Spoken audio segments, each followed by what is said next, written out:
You know, I'm actually debating, do I want to do Kiori's sector?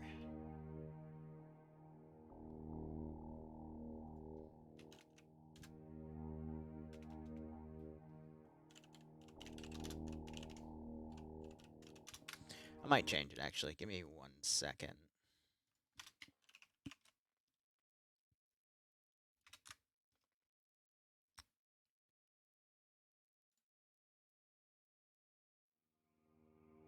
Yeah, let's do Galactic Rim. That's a little more upbeat than that other one, which can be slightly depressing, which...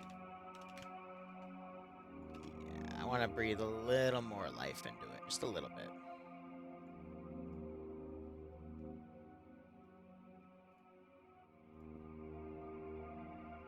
I'm debating.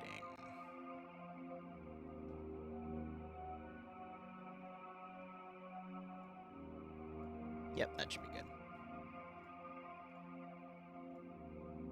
All right, all commands should be updated. We should be good to go. And the round is starting. Hey, Dream, how you doing? I thought you were going to bed, but glad to see you here nonetheless. And at PSTV, how are you doing as well?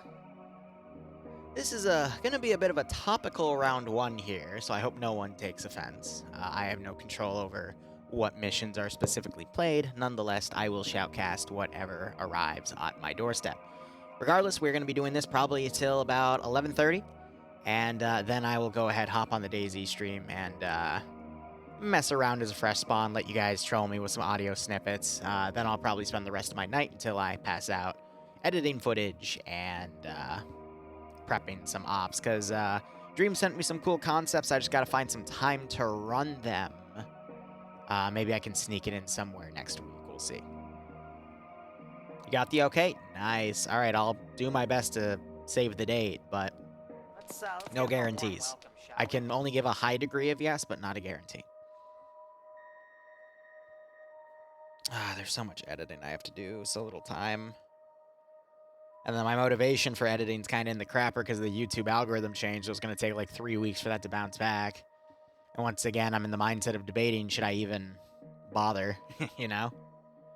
So, best thing I can do is just schedule out my videos and see what happens. Any other ideas involve aliens? No. Dream is talking about something for PvP in a few weeks, and I'm thinking of an SOG style operation. Have I tried Halo yet? No, I have not, and I'm going to be honest, I probably won't. I'm a very big Halo fan, mind you, but I just don't have the time. How you doing, Liru? I'm all right, Barb. How are you doing? I'm doing good. Doing good. All right. Well, AO has we're in map screen right now, just to let you know.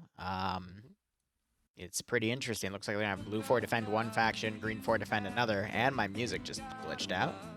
Oh my gosh! It just switched to my Miss American Pie. Good God. Love that song, but for whatever reason, I found that here, I'll tell this to you too. I found sometimes, I don't know what YouTube updated, but I'll set a video to loop for, you know, music in the background for YouTube. And it still doesn't loop. It goes to the next one. So I'm probably going to go back to just having all my music in the background playing on my computer. Yep, that's what I do. I download it because I do not trust YouTube, or Google, or anything like that. Yeah, that's fair. I used to do that, and then I found for whatever reason, if I just go on YouTube and play that in the background on an Edge tab, it takes less bandwidth. Like slightly less, which back then I was like min to max and everything, but now I guess I shouldn't really care, so weird. All right, otherwise everything's spawned in. Let's see how everyone does with this scenario. I love how I'm seeing Patriot vibrate back and forth, but how do you want to do this? I'll do the same old, same old. I'll start with the equipment of the attacking faction, and you can go over the roster, and then we'll go over... Are you aware of some of the roster changes? Do you want me to go over them real quick? I have not heard of anything. By all means, go ahead. All right. So I'll go over those changes per faction, and then I will hand it over to you to go over the rest of the equipment. So Op4's equipment changes. You're going to not see PKMs anymore. Instead, you're going to see RPKs, 45-round magazines. You'll still see the PKP, though. That's still going to serve as their MMG, but... they made that change for a little bit of balancing reasons. So now that 249 differentiation is just that much more powerful compared to the PKM. Another roster change for Op4 is you're going to see SVDs at the squad level. They have elevated the marksmen to now have actual marksman rifles, in this case SVDs. For example, you'll see Olaf with that. Looking at X-Ray, you'll see that the suppressed shooters have the choice between the AS Val, the PP2000 suppressed, or the an AK-74 suppressed, but with 45 round RPK mags. That's what's been the norm for whatever reason. Interesting. And now crew members have submachine guns across the entire board. So Green Force crew for the BTRs, you'll see at the squad HQ level. So G-Legs, for example. Oh, interesting. I think they have the choice now between a rifle or a submachine gun. The submachine gun, again, being the PP2000. But they get the 44-round stick mags instead of the smaller ones. The 20-rounders. Yeah, so I think it's the 40-round versus the 20-rounders, so that's my bad. But regardless, basically they're just changing up the rosters, and we still have the vehicles at the squad level, but that is it for OPFOR. So. All right. Well, yeah, that is pretty much the gist of things. Red 4 being Russian forces, so those 545 AKs, like you said, changing the PKMs to RPKs, which are also going to be in 545. So, yeah, drifting more into an auto rifle role instead of a light machine gunner.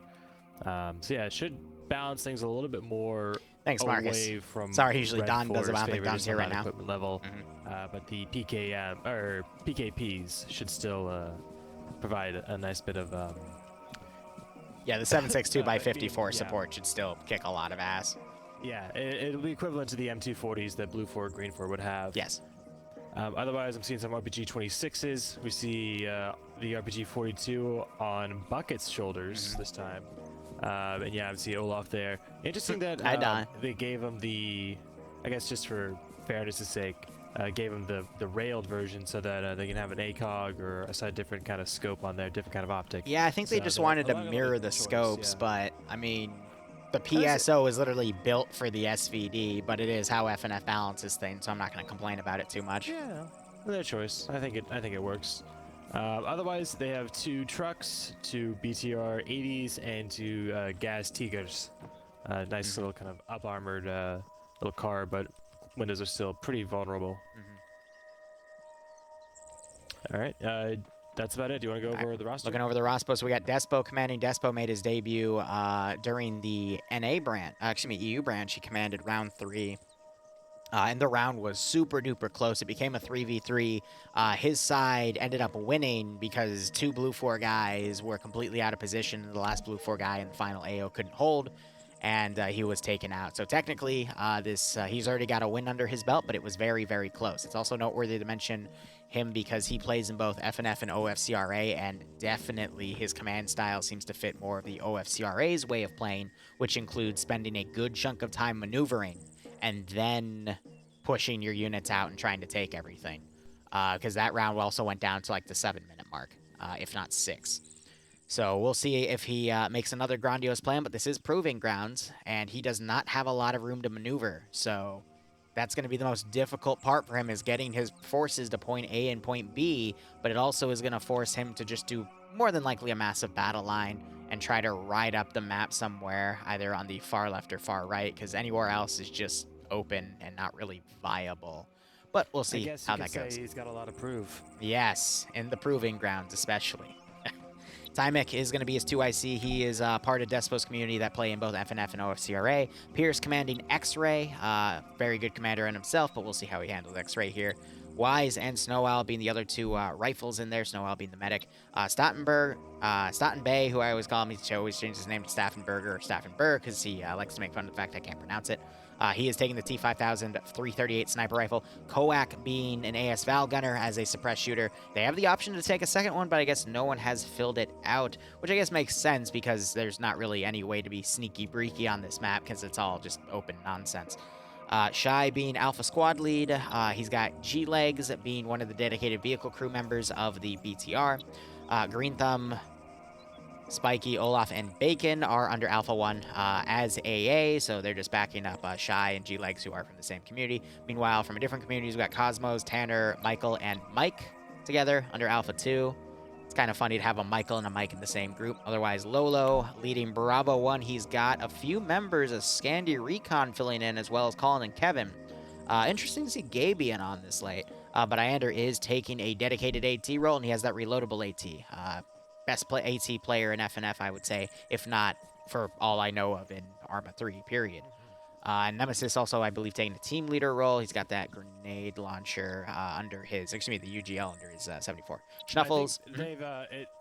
They took Bravo 1 and Bravo 2 and merged them together, so that's why Nemesis and Nolo are both, the team leaders. That's why it's that big group. Yeah. For all I know, one could be a squad leader, and they filled in as well. There's a lot of different weird ways they could have done it. Regardless, this roster is actually, now I'm looking at the rest of it, a little pumped. Schnuffles taking Charlie HQ. Space Cowboy, Carl and Artisan under him. Carl and Artisan being a dedicated vehicle crew. Now, let me get into why it's OP. We have Flux, Band, your mom's best friend, who's a member of Pega Pirates, H2PW, Dooley, who is Band's backup, Chow, and Bald Eagle, all under a group. Major names right there. Flux, Band, your mom's best friend, and Dooley. However, Chow and Bald Eagle have been rocking well with Bay and Dooley over the EU branches, so that's a little stacked there. We got Papega and some Scandi and Bayant there. And if it couldn't get any worse, we have Kane, Dusty, Banks, and Skipper together, mainly Kane being the one to watch there. And then you got some veteran players such as Vagrant, Buckets, Green Shade, and Night Owl together under Delta HQ. This is a powerful roster, having a little bit of Papega, a little bit of Scandi, and Bay all in the same group. Granted, they're under a new commander, and this is going to be a very hellish AO to attack, but we're probably... I can't really make any assessments right now. I want to see who's on the other side, but it's a very powerful roster. Yeah, it's interesting that you brought up King specifically, who actually has just seemingly left the group. But yes, like you said, was the medic. It is interesting to see how often the medics get the gumption to charge into a situation.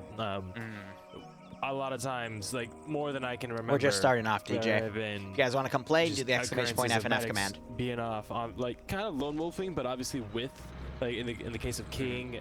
Hey Dingo, how you doing? A few other people, it is sanctioned. They get the permission to do it, but they are the medics. And I feel like that's a nice little bit of battlefield irony in a way. Oh, I agree. I kind of find it infuriating when I see the medics out on point.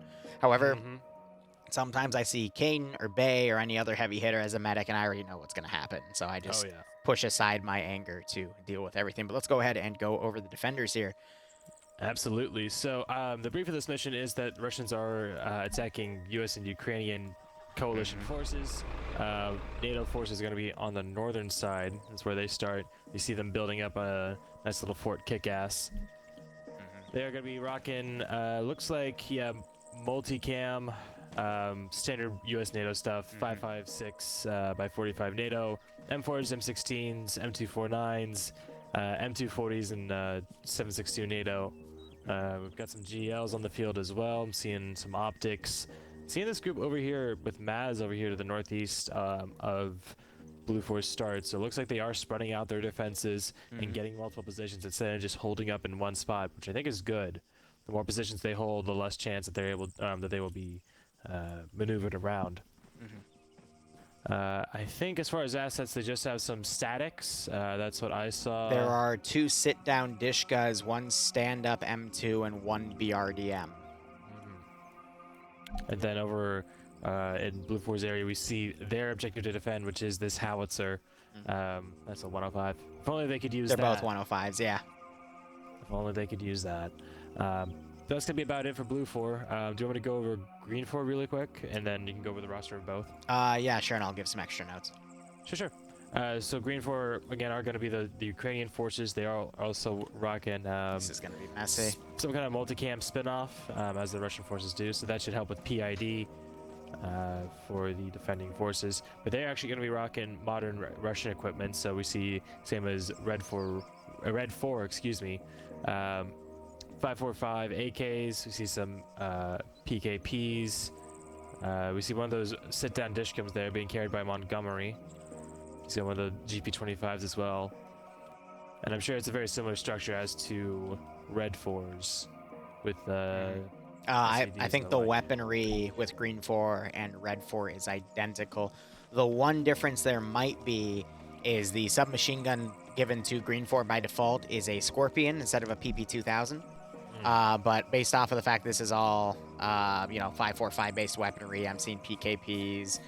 I haven't seen an SVD yet, but that's only going to be given to like one person because of how differentiating the rosters are. But everything else I'm seeing identical in terms of weaponry here, so... Yeah, I do see an SVD on Mito all the way in the south. Yep.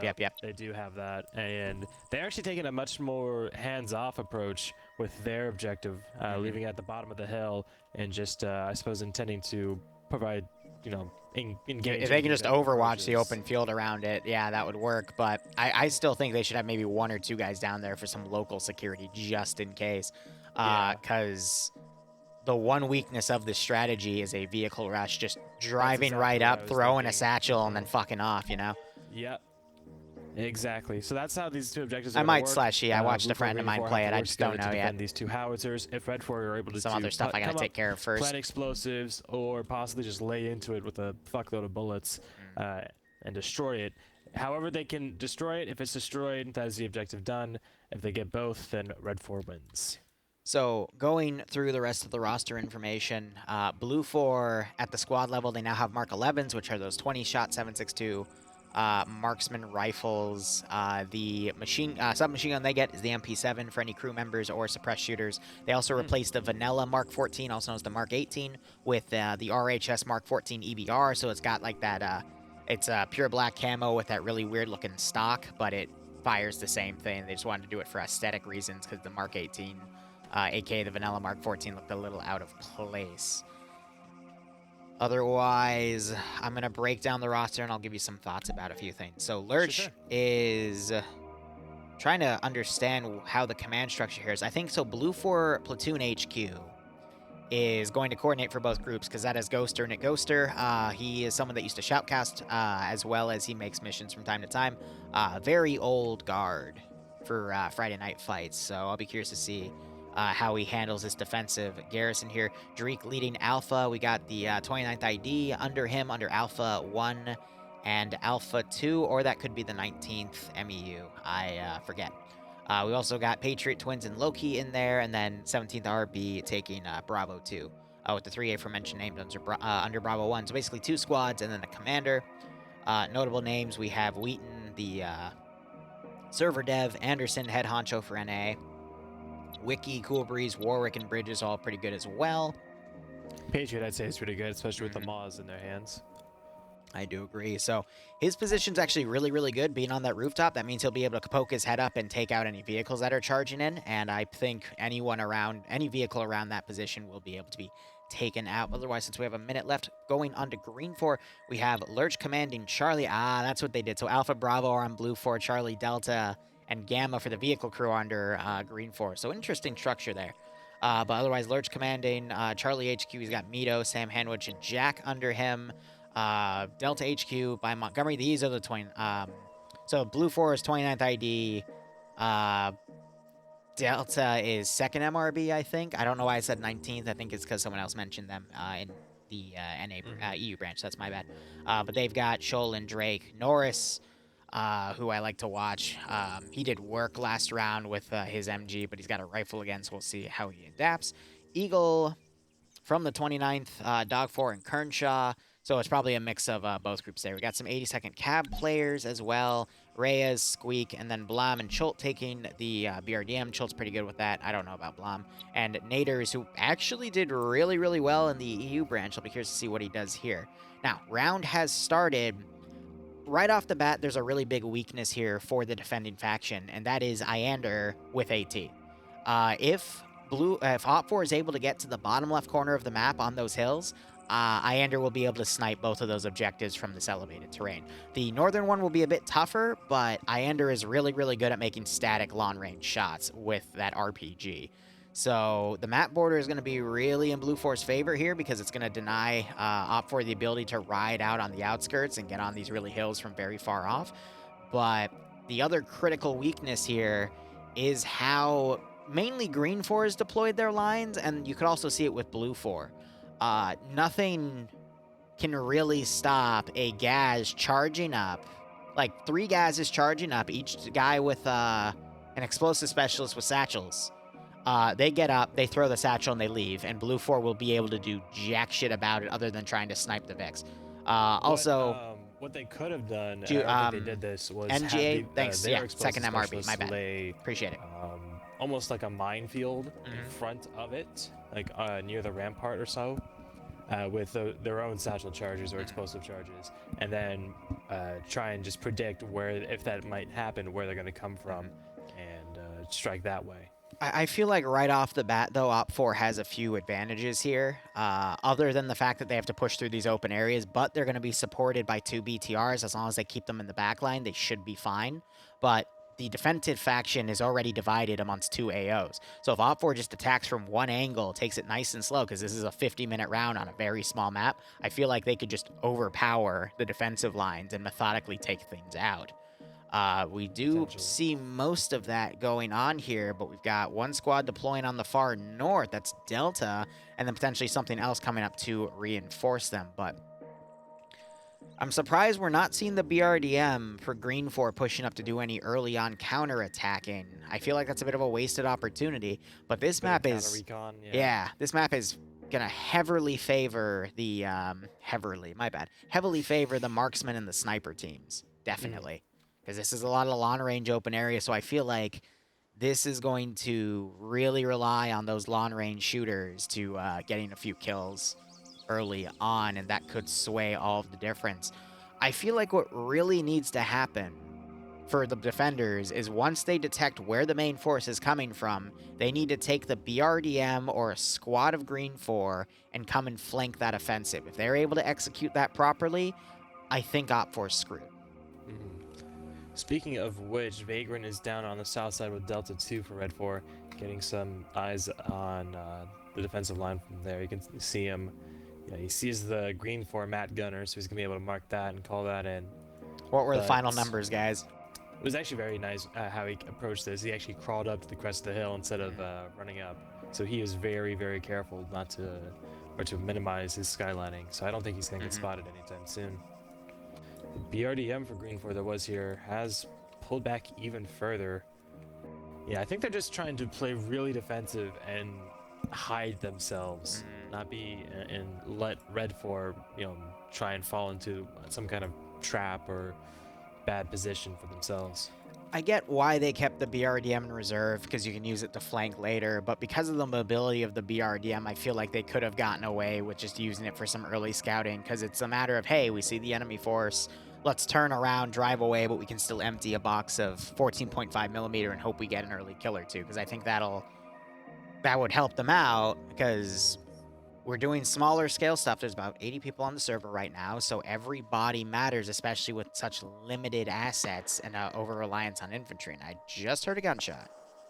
Yeah, over on the north side, we have a big force of Red 4 getting spotted, I think, hopefully, by Anderson and Dreek. They're both looking off to the east in the direction of this big maneuver, and I think it's going to be spotted. If we see a... They're Op4's firing at a Hunt IR camera to make it fall down quicker. That's what some of those gunshots were. So I'd imagine Blue 4 now knows where these forces are coming from. We're seeing, as you said, Dreek was up here. It looks like he's pulling back a little bit, but Anderson also in a dried little riverbed here trying to watch these forces advance. Yeah, so this is going to be a kind of obvious approach, but the sheer number of Red 4 will definitely overpower Dreek and Anderson. They need to be prepared to fall back. What we would see, what I'd really like to see, which I know we're not, but would be a really, really good choice, is some dynamic explosive traps. Dynamic versus static. Static being you just plant them and forget them. Dynamic being you know where the enemy's coming from and then you place them. So if Op4 is coming up here, it means they either want to use the northern side of the map to their advantage, or more likely they want to use the riverbed. So put a few explosives in the riverbed, wait out in a bush nearby, and once you start hearing them come along, detonate the charges. You'll probably die because you're going to get stranded in enemy territory, but you'll be able to take out a good chunk of them with you. What sucks, though, is stuff like that, players never want to play that. Because people are here to have fun, get a bunch of kills, and yada-yada, and I get that. But it means that, some really good strategic moves like that, which are, let's be honest, a little bit boring, are almost never going to be utilized. So I'll just keep bitching about them. Yeah. Alpha 2 over here. Alpha 4 does not have a KIA yet. Blue 4 and and Green 4 do not have KIAs It either. is a very impressive firing line they got going on here. We have the marksman overwatching all of this approach, and the machine gunners are going to have a very good day, hopefully at least. So X-rays for Op 4 is trying to sight some targets here. I thought I heard them shooting earlier, but I guess not. I thought their shots were going over like Loki and Patriots' heads, but Pi here has an M72, but he's only got one. I don't see a second on anyone. Now, are those BTRs crewed? Of course they're crewed. They don't have anyone extra there, though. They're just trying to do a flank around. Yeah, those are moving in attack formation, as they say.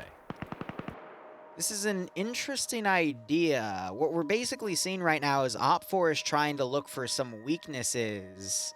BTR just drove out of the map. It's going to quickly come back in.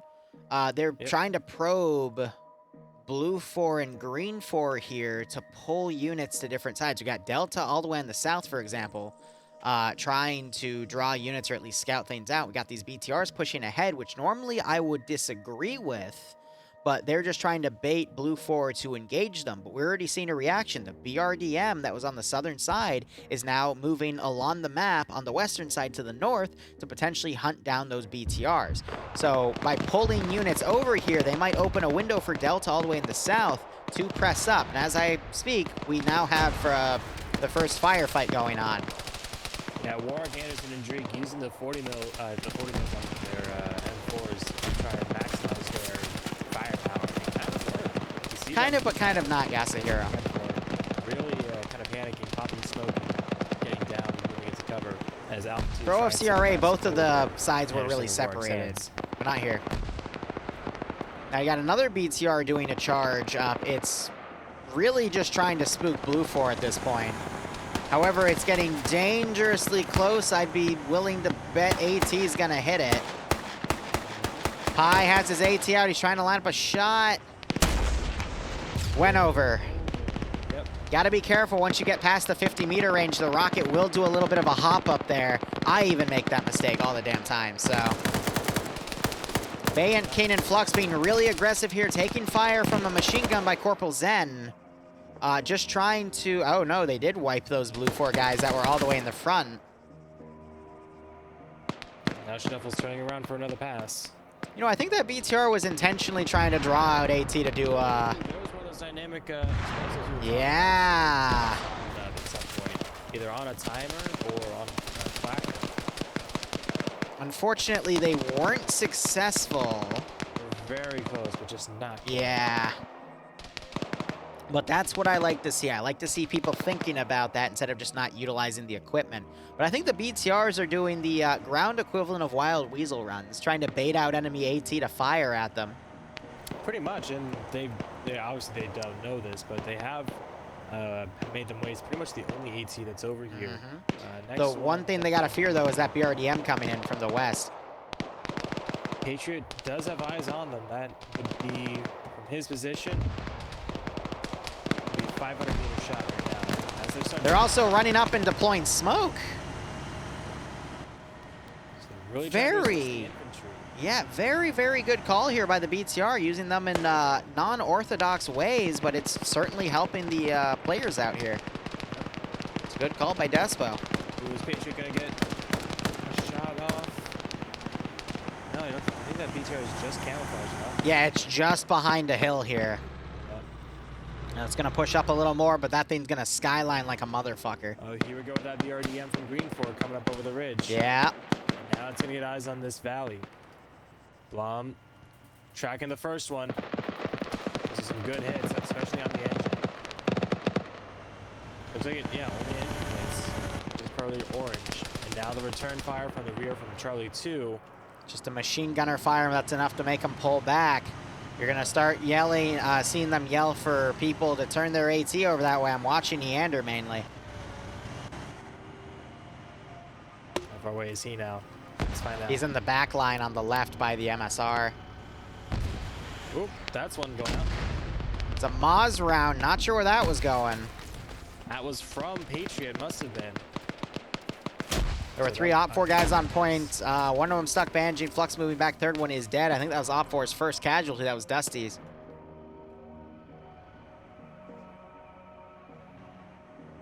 Iander being let loose, just going hunting for some kind of armor. Funny enough, Delta HQ has pulled back. They're now going to go on the rear of the Op4 push and assault, realizing that Green 4 isn't going to fold in from that direction, and instead are just going to come in as QRF. Or they might go on the right side where the BRDM is marauding around and try to flank around that way. Red 4 X-ray. Oh my god, the BTR having a bunch of dudes on the roof. Just charging this position. 2 men just went down. 3 men just went down for that. I don't know why they were on the roof. And now, because the bodies are dismounting, the BTR... Oh my god. Now to hold down position. Oh my god. It's rear. It can't do it. The gun can't point. Amazing. Wiki-san is done. Chucklehead just threw an explosive charge, and it's gonna angle.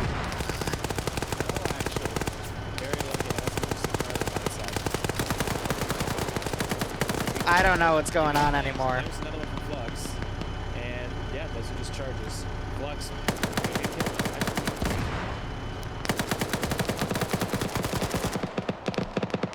Oh, that's one way to take it. Yeah, BRDM's trying to pick off people on the rooftop of the thing, but yeah, nope, someone. Yeah, no, that BRDM's screwed. Yeah, and Blom is dead as well. Gun is down on it, and it might even hit it with an AT. Yeah, there it is. I heard it. As I say that. And it was like, mine. And he will take credit for that kill.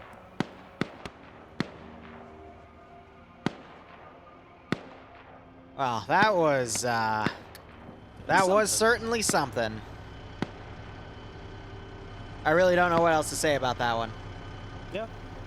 Yeah.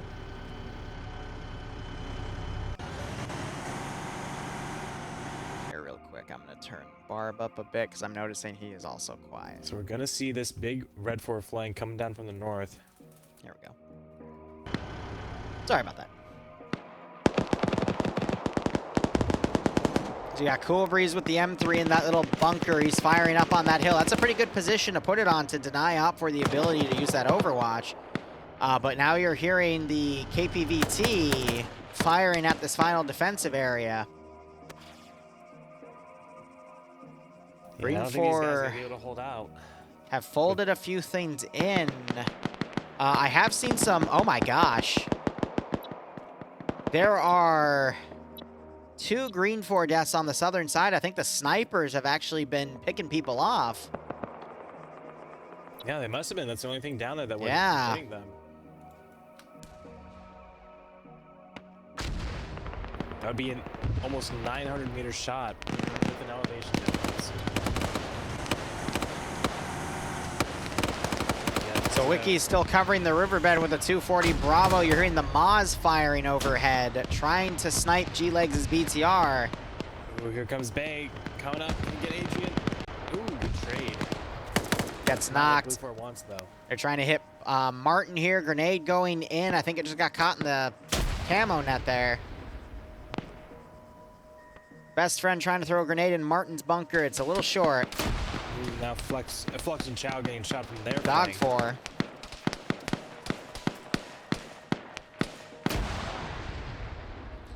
Op4's attack seems to be stalling a little bit because they're dividing their forces along 2 different areas. Bravo 1's moving up the tree line, I guess, to get ready to attack the other objective. And they're leaving Charlie here to assault this position by itself with limited support. That smoke they used to advance, unfortunately, is also obscuring their BTRs from covering. Wiki just got into a firefight with Shy. Shy beat it. Martin just took someone out, charging his position, and knocked out Flux as well. He just went full ham through the smoke and actually managed to catch Flux. Now King and the rest of them are going to try and push up while Martin is reloading. Bant running up. Catch his crew there. Ghoster unable to take him out. And King gets Martin. Ghoster does fall back.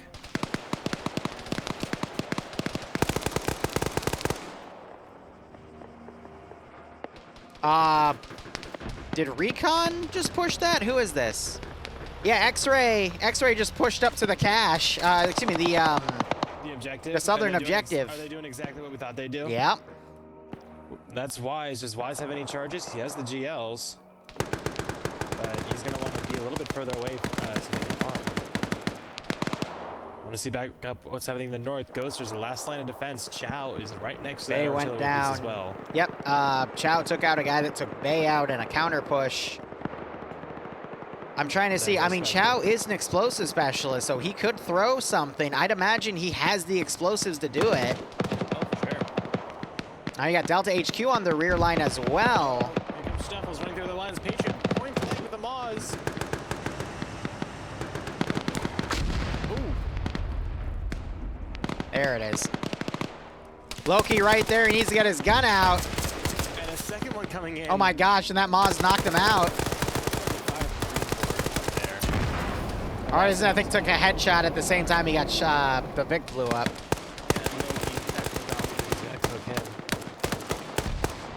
Caden trying to lock Ghoster down. Maz coming around the flank, getting a bounce he wanted, and eliminates Mom's best friend. So another thing I forgot to tell you, they turned on ace fragmentation back on, so grenades are actually a lot more effective. Oh, good. They should be, because there's been so many times where a grenade is at someone's feet and it just like farts on them. I'm really concerned that Chow is not rigging this to explode. I guess he didn't take explosives? Maybe he took mines instead, or I don't know why you would take mines in this situation, though. For the all clear before he does it. He doesn't want to plant them and detonate them with friendlies in the way, but that does just leave himself open because now Maz is coming in. The recon team spamming the artillery battery with grenades in an attempt to destroy it. I find that so cute. Yeah, I mean, that's a way to do it. Just knock that HP bar. It's going to take a lot more, unfortunately. X-ray as well. Kane hears Ghoster coming up and kills him with a spray from a stolen M249. Oh, nice. And Maz was coming around. He was taken out, though. You got Delta HQ coming behind Sholand here. And they get Vagrant out with AT. They're having trouble firing through the the camo net. Dog 4 on the northwestern side, he gets taken out. Vagrant pushes up as Sholand was cooking a grenade. And the fragmentation knocks Vagrant's feet out. Yeah, and Buckets too. It knocks both of them to their feet. All right, so we're at the 33-minute mark. Op4 has control of both of the objectives. They just need to get them demoed. The northern one, I can see them doing that. The southern one's going to be a tricky one. But if they can just roll a vehicle up with the dude with AT, it'll be fine. Chow. Chow just threw an explosive charge. Is going to kill Night Owl and Green Thumb. Goodbye, Night Owl. Good night, Night Owl. Thank you for playing. You know, he launched his Discord, made a big announcement about it. Yeah, no, he asked me to critique it before he went live. It was a good one. I hope he does well. Yeah. Great guy. Sexy voice. That's what I call him, Mr. Sexy Voice. So many leaders of Seaman listen to that voice. Like, oh my god. All right, so now we need to see Op4 remount this gas, bring someone with explosives or AT, get to the other howitzer, and just bop it. Pretty much. I mean, they've already got the position pretty much on lock, and I mean, we see 2 Green 4 rushing down the hill now on foot to try and retake it. This is, I hate to be mean, but this is something I'd see out of like an Airsoft Milsim event. Yeah. Just 2 people charging down a hill with purple smoke, trying to cover their advance. They're quickly trying to retake this position. And they're caught in the open fighting dudes with fortified positions, and... There it is. Pierce finally manages to get it. Was he just mag dumping it? I think so. Amazing. Because I saw some fire go up from Green 4, hit right over with the tracer effect, but... 20 minutes. Hey, I'm going to be honest. I did not like the design of that AO, personally. It forced the defenders to split themselves between 2 separate factions because of how the AOs were put, and it kind of just caused them to fail. You know what I mean? Like, I get it. It's a cool concept. It's a current one going, but it just felt a little messy on the development side. It's very straightforward, is the thing. And that's more the map than the mission. But it is... Yeah, I feel like that... I get what you're coming from with that. All right, well, I'm going to play some ads, and I will be right back. Yep. All right. I'll be back in a moment. I have to relog in because I was holding my push to talk key down while we went to the next mission. So I just had to quickly leave and redo that. So here's the deal, guys. We're going to play some ads as well because I have to make every little penny that I can, especially since YouTube is scuffing me right now. And from there, just a reminder, we will have DayZ after this. So if you want to get on and play in DayZ, get ready to troll me because I'm going in as a fresh spawn because I died. All you have to do is !join and then take the DayZ tag, get that mod set booted, and you can have like an hour or two before I get on, and feel free to mess with me, troll me, I don't give a shit. I'm just getting on there to let chat mess with me and try to get out of the fresh spawn area, so feel free to do that. Alright, otherwise, let's go ahead and change up our commands, change up our music. It will be Dingor, alright. Since it's Dingor, a desert map, we're going to go with the Keepers. Go ahead, change that up. Go to our map command. Perfect. I don't know. I'm the Game Awards, I forget for what they're called specifically. They dropped the Homeworld 3 trailer on it. I'm a little worried because it felt a little but there were some pretty cool shots in there too. They still have a lot of time, but if that's what they have so far, I am a little excited to see what else they come up with on that. All right, the map is Dingor.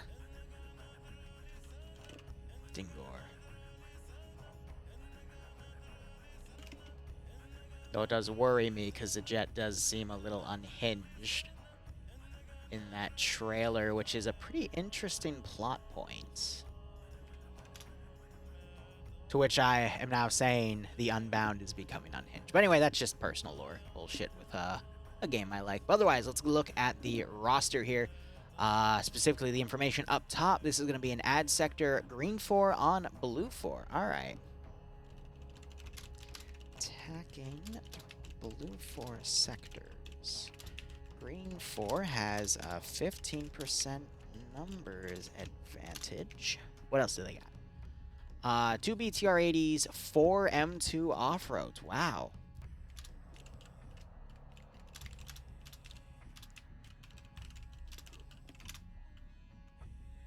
Wow. Blue 4 has... They have to have some good stuff. 2 M134 GMVs. Oh my gosh. And 2 M2 Hemmets and a sock boat.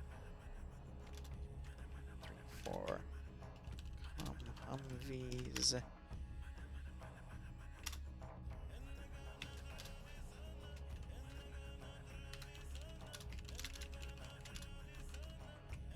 The SOCOM Vic.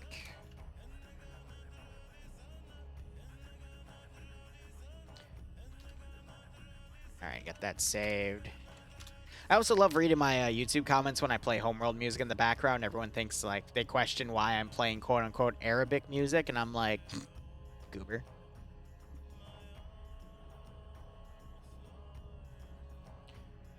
That's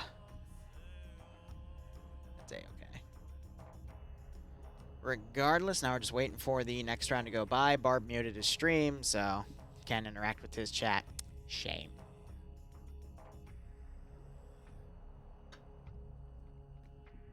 Alrighty. Either way, we are down to 77 players, and we'll see how things go.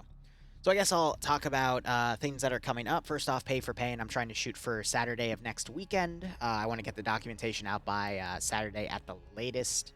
But we'll have the menu. We'll spend a few days for dev stream stuff, designing the scenario and getting everything set up with that as well. We have MCO 13, the SOG Prairie Fire operation, with the devs even participating. I have never had every reservable slot possible taken in reserves, and granted, this is the smallest MCO I've done, but interest for this is a lot higher than the polls suggested, which is great, but I don't think I'll be able to add any more slots just because of how limited I will be in server resources for the scenario itself. So that's coming on not this Sunday, but next Sunday. I've got some pretty interesting ops planned this week, including a Gulf of Tonkin-style incident. I got to make another Pog versus Furries op for Thursday, which I think will be pretty funny. And yeah, just I'm trying to give myself like a new little mini project to do every day to try to get through everything as efficiently as I can. I always find weird, interesting ways to motivate myself. So today I did a lot of front logging for the VODS channel. I've got everything front logged there for a few days, just with everything I have uploaded. And I got about a week and a half, 2 weeks worth of clips uploaded and front logged for the PvP/Shenanigans channel. And then later tonight, after we get done with DayZ, I'll be processing the rest of that footage and helping front log that channel entirely. Normally, though, since the main channel got hit with the algorithm change, I'm debating whether or not I want to try to front log stuff, because last time it got hit with an algorithm change and I front log stuff, it actually made my analytics worse. So I really don't know what to do here. We're just gathering data on the algorithm change. I won't be able to change anything for a few months, but, you know. We might see, if I'm not doing well, we might see another pay for pain probably in early February, just to help me cover expenses, but yeah, we'll see. I know also coming up in December and January, there's a personal event I want to do regarding like a DayZ style thing, but in Arma 3. Because we did one a year ago, and I want to do another. It's just things keep getting pushed off. There's a Tarkov project that is still going to stay on the damn shelf because I got this other shit to do. And we're due for another checkpoint RP. And whatever other MCO comes our way. But otherwise, if the NA branch mirrors the EU branch, we'll probably have Round 2 also be fairly short compared to usual, and then Round 3 will be very, very long. But I hope the round stays short. I have a lot of these where we just go literally to the last, 10 or 5 minutes. I would love to, be able to change that up to some shorter rounds instead. Slow and methodical, just like a turtle. Bror, I am not a turtle, okay? I don't hide in my turtle shell when I'm scared, okay? I don't have a turtleneck, all right? Well, that's a lie. I know the new Phasmo update is out too. I have no interest in playing Phasmo right now. I just don't like the game anymore. Cause now it used to be really fun where you could make fun of the ghost. You could actively go around and do stuff. But now it's really about just hiding from the damn thing, which is boring, to be perfectly honest. That fear factor. I mean, I could add with the jump scares, but compared to a game like Ghost Hunter Core, there's another one Dante and I tried for a bit called Obsidio. I prefer those because you're a lot more active against the ghost. Forewarned was also pretty damn fun. And I think we're just taking a break for that till some more content comes up. And I've got an editor who's busy with finals, but he's got 4 different Forewarned videos he's going to edit out for me, but ugh, I just wanna... I just don't like how Phasmo is now. Just kind of boring, I'm sorry to say. I get it. For a lot of people really do like that ambient horror style scenario. And, good for them. I'm glad they have that. But I'll try it out again. Maybe something's changed. Maybe I'll like it again, but that's another thing, on the higher difficulties, unless you have everyone know what they're doing, you can't even do something on the difficult side, which is annoying. I know Dante would be able to solo the hardest difficulty. I used to be able to solo the hardest difficulty, but now it just, especially on a larger map like Prison or Asylum, it's just annoying at this point. But hey, whatever. To each their own. Hex is exactly right. Yeah, you can't bully the ghost anymore. Oh, well. I wish we could all agree to disagree on concepts in life these days, because, well, that's why the U.S. is so screwed right now. But anyway, welcome back.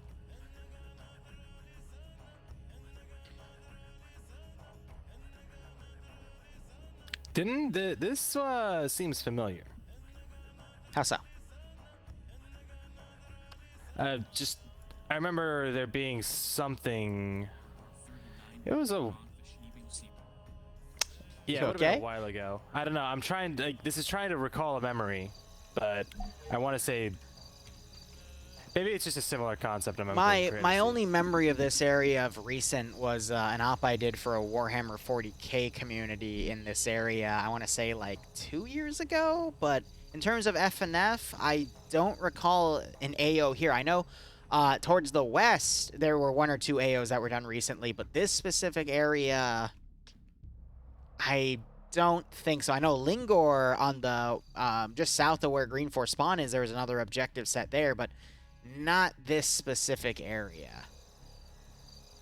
To my knowledge, at least.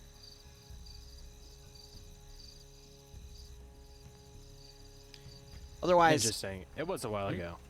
Yeah, I think I know what you're talking about. There might have been around, like, over a year ago down here, because I get the deja vu that you're getting. Lingor, not yeah, I think it was on Lingor, too. But this, that was a very old one, but...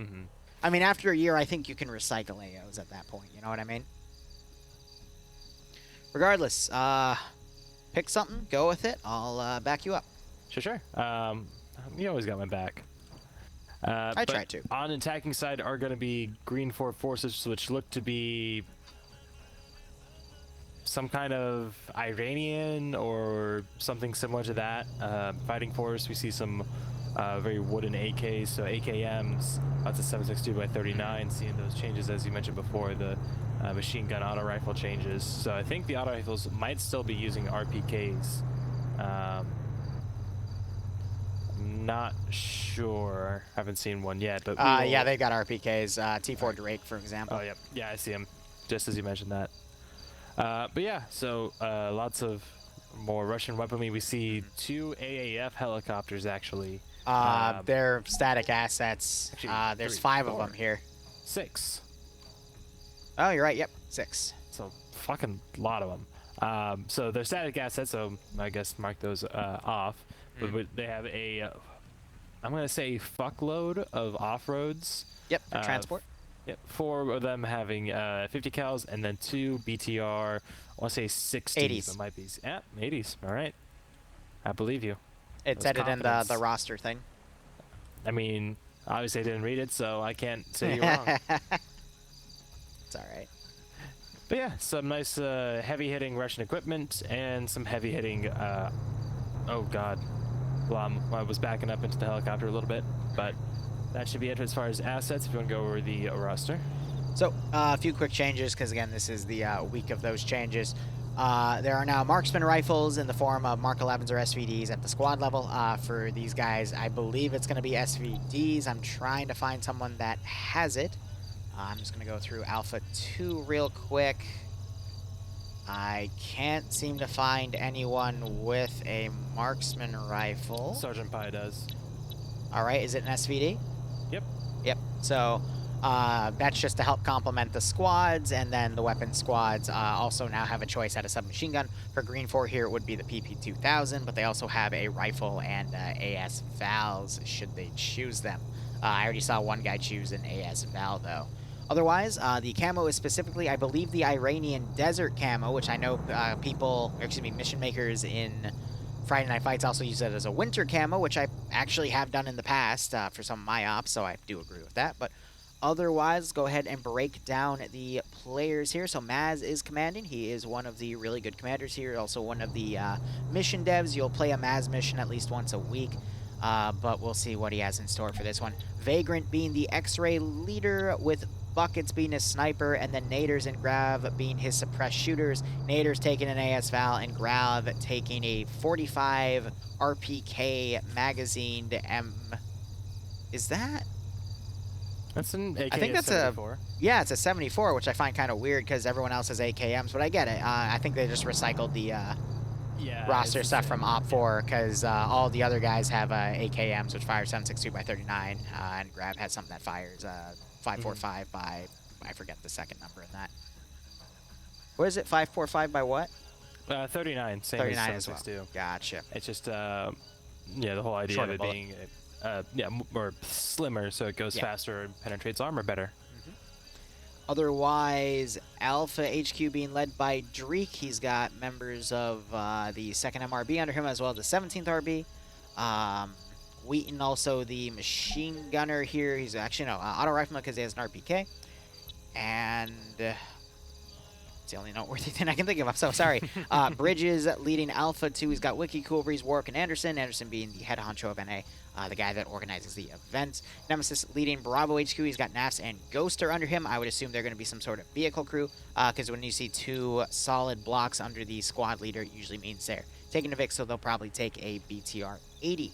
Iander, the AT guy for Bravo. Gabian, Lolo, Dog4, and Loki under him. So Scandi Recon member. Scandi Recon members with some TSB members, and then Dog4, I forget. I think he's 29th ID, but I could be wrong. And then Mito leading Bravo 2 with Sam Handwich, Michael, Jack, Lurch, and Twins under him. Charlie HQ being led by Montgomery. He's got Tymic and Despo under him. And then Charlie 1, we've got some well-known names. Schultz, Norris, Drake, Pinto, you know, people that come week after week. And then Delta HQ, we got Malam, just, I guess, soloing because there's no one under Delta, so interesting. All right, so defense. Defense is going to be Blue 4, if I can move my camera down over there. Defending the port town, or I guess just the port. They're starting to move out, so I'll try and make this quick, but they do seem to be, yeah, rocking just basic 5.56 M4s, M16s, usual Blue 4 stuff. Seeing some 240 Bravos as well. Lots of 240 Bravos, actually. I think I just saw like 3 or 4 total there. We have a SMAW actually on Bay for that AT, so that's gonna be a little different. Usually we see the MAWs, but with the SMAW, we might be able to see some spotting rounds or something like that. That's new, actually. I haven't seen the SMAW deployed out today, so neat. And they actually have 2 Humvees with M134 miniguns, those super Humvees. For SOCOM stuff. They have the M134 up top and 7.62 NATO. They have 240s, I believe. I want to say, yeah, it's a 240 on the side, also in 7.62 NATO, and then another 240 on the rear. Yeah. So those things are pretty nice. You cut out. Oh, sorry. What I cut out at? I might slash you. We'll see. Cool. But yeah, also they have these 2, I want to say these are transport trucks, but I'm not sure. I don't see benches on the back, which makes me question it. I think they're open back, like recovery Vics. They're only for the portable M2. I see. Yeah, because that's what they got is this nice covered turret, which actually doesn't protect them from the rear, but does protect them from above and the sides pretty nicely. So that could also be used. That is also an up-armored vehicle. You can tell just by the reinforced doors and windows and such. So that is pretty nice to see. The objectives they will be defending in this sector defense is going to be 1, 2, and 3. Blue 4 need to hold the sectors by keeping at least one person alive. Bumper cars. Oh, no, really. Flux ram to truck. They're fine, thankfully, but... No, not thankfully. I want to see a fireball fly. Yeah, exactly. I want to see a shooting star tonight. But yeah, with the sectors, as long as Blue 4 has no AA because those helicopters aren't in play for Green 4. The sectors, it will not turn. As soon as that is not the case and Green 4 step inside of it, the sector will turn to Green 4. So we do see them moving to Green 4 sectors 2 and 3. Not really doing anything for sector 1. It is a little bit out there. The lights glitching out in some of the terrain.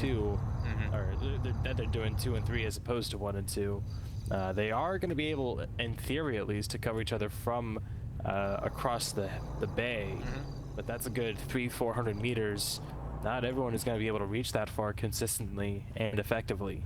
So this might be a little bit of a mistake, but we'll see what happens. I disagree with that. I actually like the strategy they're doing because you're looking at Charlie right now. They're going to drive up to the Overwatch area of Sector 1. But Sector 1 has the critical weakness of, A, it's a big open area, and B, it's right next to a massive ridge that the enemy can get on top of and fire over the perimeter walls into. and thus really just make it completely unvisable. By defending sectors 2 and 3, as you mentioned, they can cover each other from across the bay. 2, you can make a really nasty bottleneck by building some fortifications up. And 3, you've got a nice perimeter with a lot of open area around it, which granted Sector 1 does have, but it doesn't have those big Overwatch hills that they really have to worry about. Plus, there are a few tall apartment buildings around this sector that you could see Blue 4 mount a guy or two inside to help lock down those individual open Overwatch areas. Otherwise... Yeah, I would like to see Blue 4 mount a guy. I think I really would. Of course you would. Otherwise, we've got Night Owl commanding Mr. Sexy Voice. We were just talking about him in the previous round. Green Thumb being his platoon medic. They don't do companies anymore. Shy, I believe, is in charge for X-Ray. So he's got a mix of AA members and Korvac, who I know is a fill-in. He likes to participate in my streams from time to time. Olaf is rocking one of the new Mark 14 weapons instead of the Mark 18s. So that's great to see. Bacon's rocking a SOCOM 16, which is the same thing as what Olaf's rocking, just a different model, to be perfectly honest. We got Spiky. Who's the sniper? Oh, okay, G-Legs is the sniper. I'd assume Spiky is then the medic. Flux is leading Bravo 1. He's got Bayon with him, and Dooley, Bald Eagle, Yolam's best friend, Kane, and Chow. That's going to be a really heavy-hitting squad. Schnuffle is leading Charlie's HQ. He's got Space Cowboy, Carl, Artisan, Cosmo, Zoni, Cullen, Green Shade, Dusty's, Banks, Tanners, and Kevin with him. Honestly, that group has some various skill levels in there. On the higher end, though, good to say. Members of the 82nd under Delphi 1 with Squeaks, Isaac, and Rees. I don't really recognize any of them, so I'll be curious to see how they do. And we got Pierce, Staten Bay, Coax, Noel, and Wise under Delta 2. I'm going to be honest, Green 4 has definitely a larger roster here. I mean, if you scroll down and compare, they've got, honestly, an extra, like, 8 or 9 guys for that 15% numbers advantage, but I want to say Blue 4 has better quality here, but it's just really in one squad. G-Legs can also do some really good sniper stuff, but I don't know how I would spin this either way, because Green 4, you also have Scandi Recon, specifically Iander in the AT role, and we've got some really heavy hitters in Charlie 1 as well, with Norris, Pinto, Kernshaw, and Schultz, so I don't know. Could really go either way. I know for a fact, though, Iander gets less effective in NA, because that's when he gets super tired, so maybe he'll fall asleep again. The alcohol starts to wear off on him. Yeah. Not wear on him, but wear off on him. I see. I don't know. Blue 4, with X-Ray, they might take some sort of proactive defense. I know Charlie, it looks like they're actually mounting up to SOCOM picks. They might try to just counterattack Green 4 early on, which I wouldn't really be surprised about, because the only 3 crossing points Green 4 has are 2 are really close together, and then 1's all the way up in the far right. So in all honesty, just send the Humvees in 2 separate directions, and you're bound to catch something. Or hell, send the M2 trucks to the far one on the right and send the 2 Humvees down. It's you said SOCOM boats, and I got so confused because I didn't either. The SOCOM Humvees. Yeah, I was like, there are no SOCOM boats. That would take so long for them to go around in the water to get around to that. It'd be a worthless maneuver, and it's like, wait, no. That's not what he meant. The roster did say they had a SOCOM boat, though. Did it? Yeah, I can't find... Oh, there it is. It's next to Charlie, Sector 2. Next to Night Owl. So that's basically a static gun position for him to use, including a 134 turned harbor side. Wow, that's actually really, really nasty. Could be nasty, yeah. Neat. One issue you got to worry about, though, is if you get in a vehicle in a sector, you are no longer in there on the sector. So if you're the last man to get into like a gunner seat in the SOCOM boat, you lose the sector, unfortunately. Not a boat! Gosh, it's such an old meme.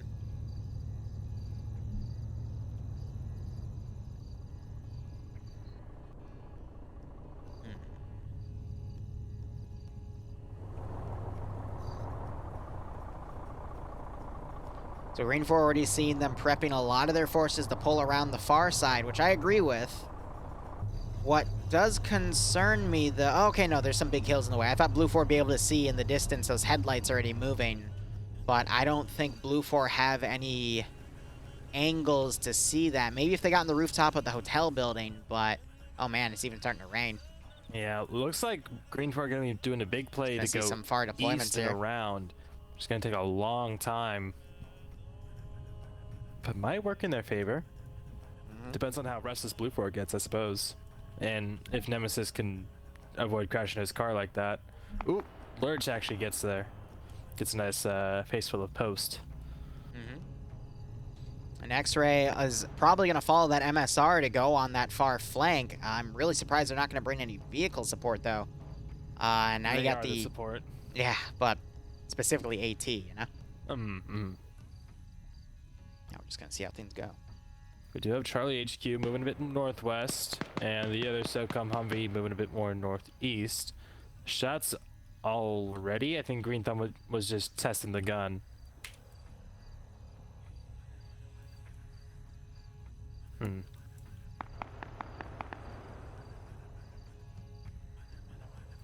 Some early gunshots for some reason. I think they're shooting out windows. Usually that's what you hear in the beginning. And there goes Spiky. Oh gosh, we had an accident. Oh, already? Yep, G-Legs, Bacon Flavored, and Olaf. Looks like their quad bikes crashed into each other. I don't know who died. I think it was Spiky, actually. Well, Spiky, her connection dropped, so... True. So they got G-Legs back up, but yeah, they had a quad bike accident.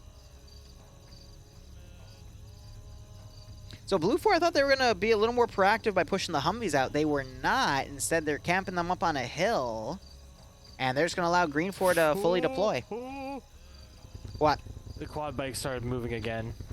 Phantom quad bike? They looked like they were about to go ballistic.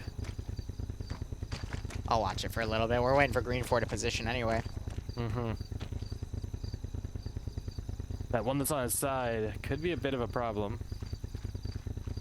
But the one that's still up looks to be okay-ish.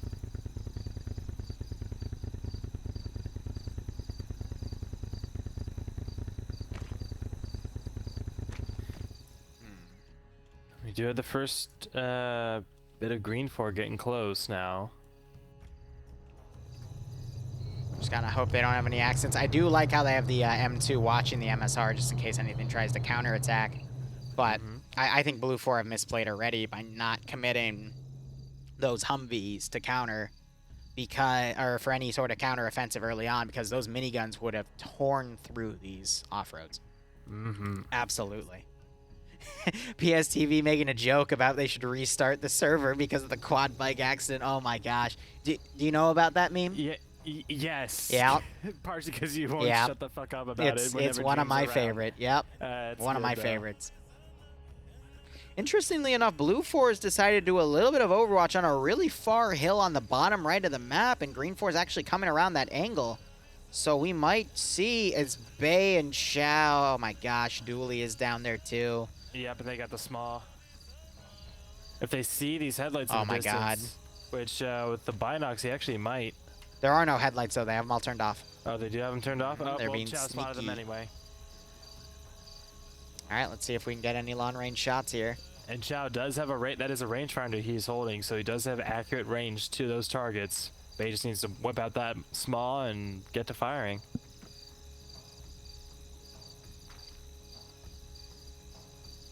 Oh, almost another accident between Mito and Lurch. Mito hit a tree and stopped. Lurch came up right behind him and gave him a little tap on the bumper, but didn't do anything. Oh, come on, Bay. I think they're just going to do recon data instead, wait for them to dismount. Yeah, that's and then just do about something. 300 meters. That's an easy small shot. Maybe when they're still, at least.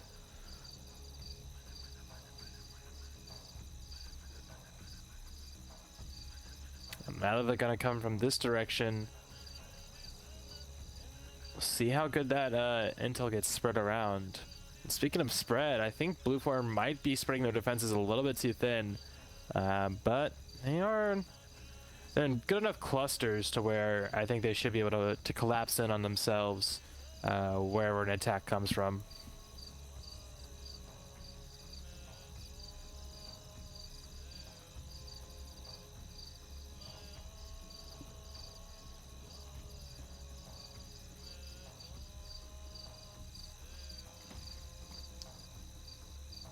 Just getting the recon data on itself is actually really good. Bay, I know, is smart. So he knows that by seeing all this force here, he knows there's going to be another force coming from a different direction. As I say that, Charlie for Green 4 starts putting some pot shots up on Blue 4 X-Ray's position. Yep. And having bacon-flavored returning fire with that suppressed SOCOM 16. Legs looking for targets as well. Going for the gunner of that 50 cal. Misses the first shot. Second shot, headshot. Yeah, there goes the gunner. And the driver hasn't realized it yet. Now he is. He's like, wait, why'd you stop shooting? Oh, you're dead. Now, X-Ray, they have taken a few hits. I do see some bloodied bandages in a bush. Cover it here is a little limited. They really need to find an angle to let G-Leg start engaging.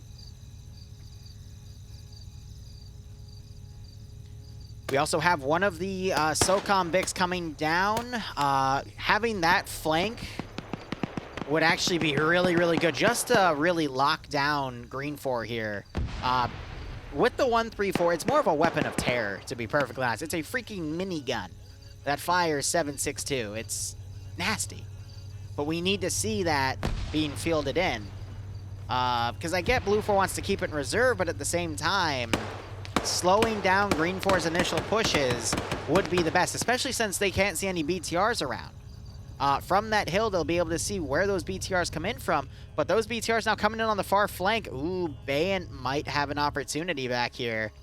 That might have been what they were waiting for, to see where those BTRs are going to come from, and they might have a chance to knock them out early on. That is going to be messy. Tiberius, thanks so much for continuing your gift sub from Kelios. Yeah, seriously, it means a lot, my friend. I hope you keep enjoying the operations. Hope you had a nice kick out of this scenario. And Yas, no, 7.62. That would be 7.62 NATO. That'd be something else if you did. Oh, now I see what you mean. Yeah, they're way up north. Here comes the GPV. And he's on the minigun. Oh, is he going to catch that Vic out of position? Yes, he does. He loses track of him, though. Track it down.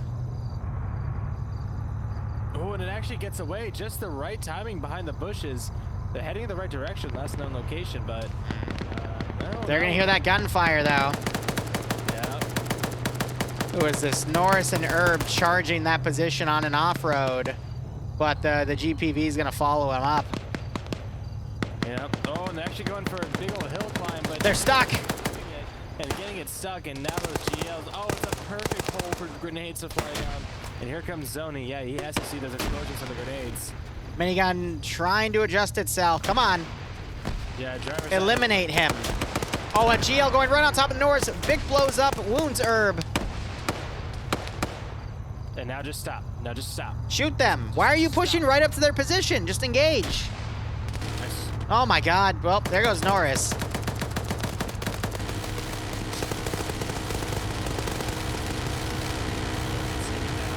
Stop shooting. What are you doing? Sir. Oh my god. Sir. What the hell is this traction? It's a SOCOM vehicle. Yeah, it's definitely It's got traction, baby. I don't even know what the hell we just witnessed here, but... Something cursed. Pretty much. So Korvac is down. Shy is unconscious. Herb, I doubt he'll wake back up. We'll see. Shy wakes back up. Herb is kind of roasting like chestnuts on an open fire, and they're coming the double taps. Oh god, the SOCOM boat came out. It's using the minigun on the coast. They coordinated with Bayant to fire at the coastal force with the SOCOM boat. The BTRs are going amphibious. The BTRs are going amphibious. I didn't know they were ambidextrous. Oh, Goober. All right, I want to see Bayant start rocking AT here. Yep, so yep, he's got it.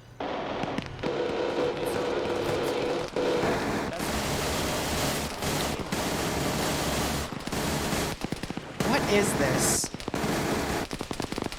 There's the gunner dead. Yep, and now Night Owl needs to speed up and get out of here. Don't drive in a straight line away from... No, he's doing a wide turn. He's dead. That's why you don't drive in a straight line. You don't run in a straight line away So, from what's coming to you. Blue 4 command is dead. Yep. Blue 4 X-Ray's position got pushed by more Green 4 players. Base still has not fired their rocket launcher yet, but I think it's trying to take aim. The minigun 7.62 by 7.62 NATO cannot pen the BTR. He could have switched to the 50 cal. Ooh, Sholin gets a great spray on. I think that was G-Legs. Was. Now you got Schult pushing up here with an SVD.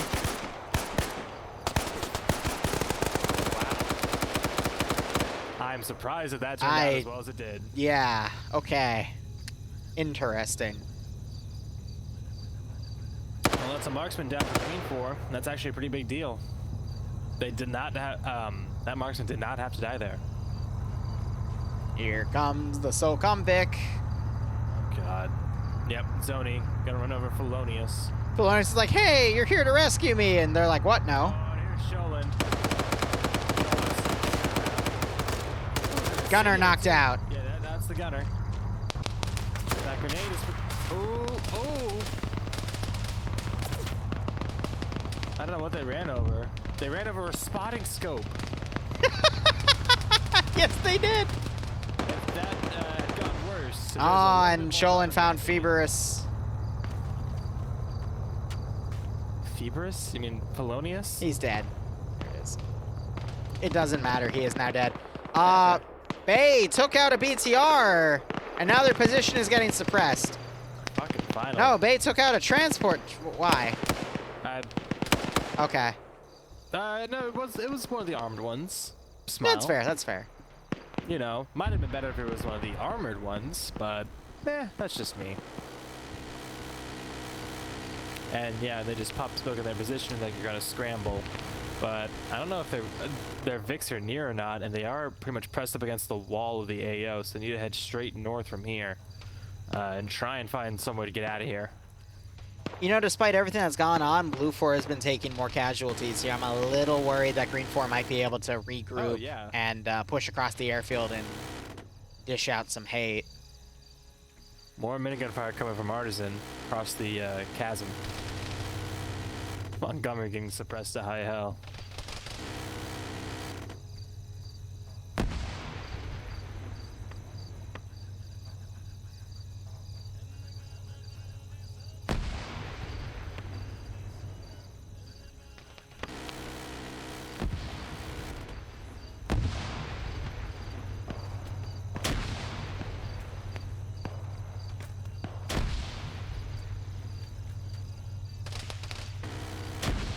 Flexing King doing a nice bit of spotting and shooting. With Yeah, but if they get spotted, they're kind of screwed. Well, yeah. Because from their angle, the flashes from the gun, the silhouettes they make compared to the backdrop of the green, it's not really going to do them much justice. I think that, yeah, Flux immediately heard that M2 firing. He's actually shooting at the gunner and getting fairly close. Yeah. Not bad shooting.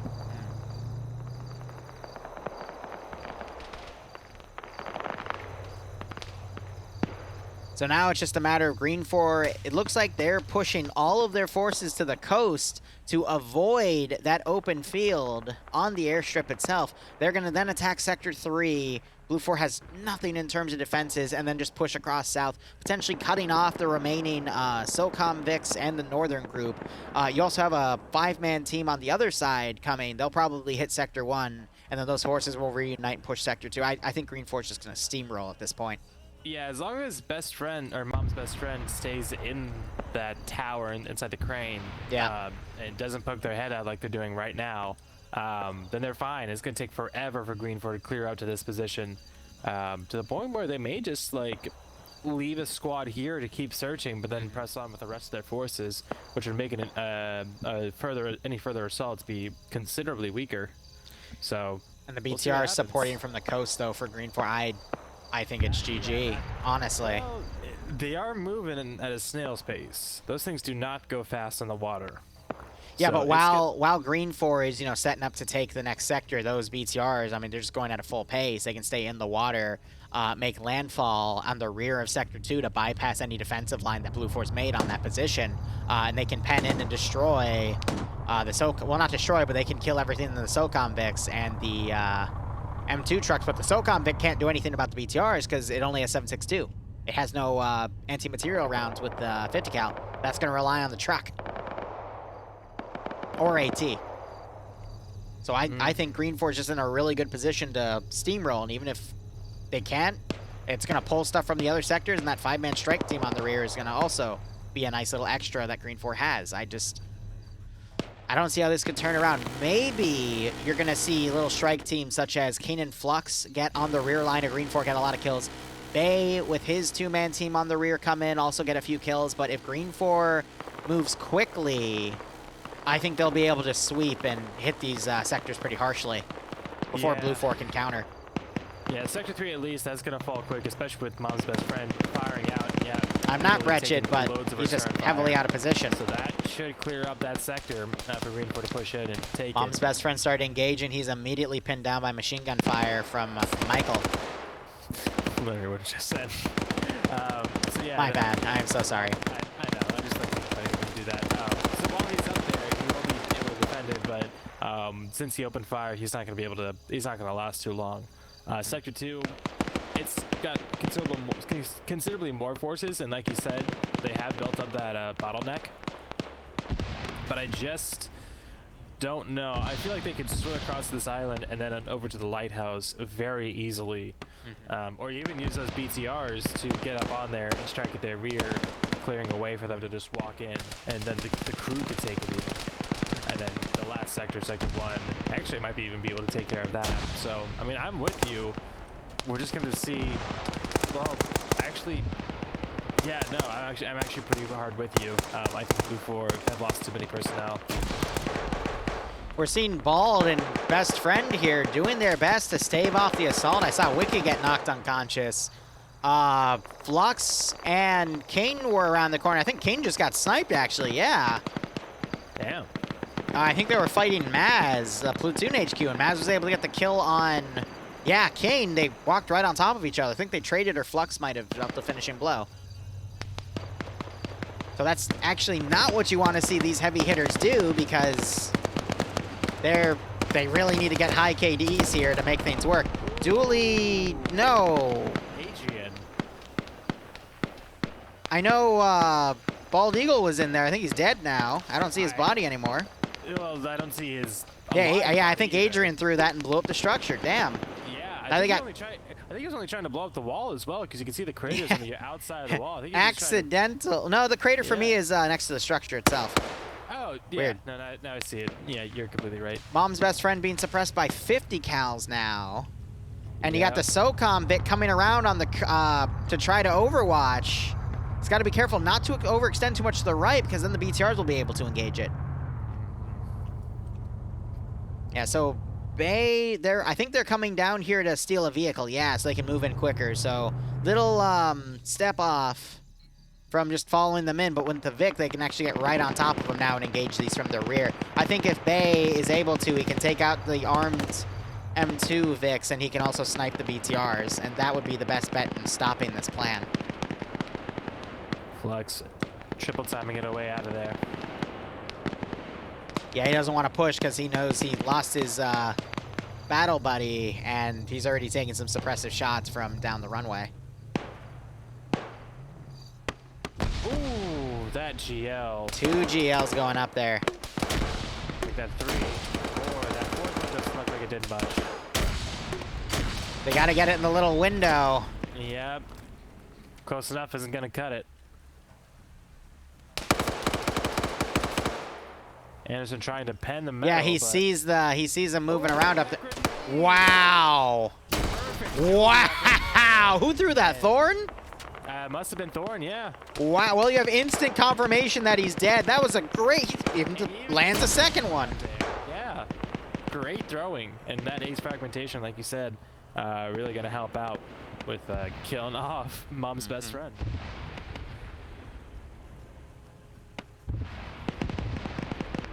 We really need to see that northern Blue 4 group. They're going to remount in the SOCOM Humvee and pull back. That's the best play they can make right now. They have to play purely defensive right now.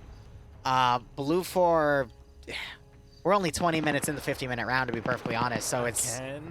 Yeah, this is going to take probably another 10-15 minutes, but I agree. I see the Green 4 group on the left coming in. I don't know how those 4 guys in Blue 4 are going to do. I haven't seen them before. I'm hoping we see a really great fight, but they're fighting X-Ray, who has all the really fun suppressed shit, so we'll see. Yeah, if they can get real close with those suppressed rifles. Flux is in trouble. I think he'll be able to spray down Naps on that Vic, but... Yeah, he got the driver. Naps is now blindly spraying.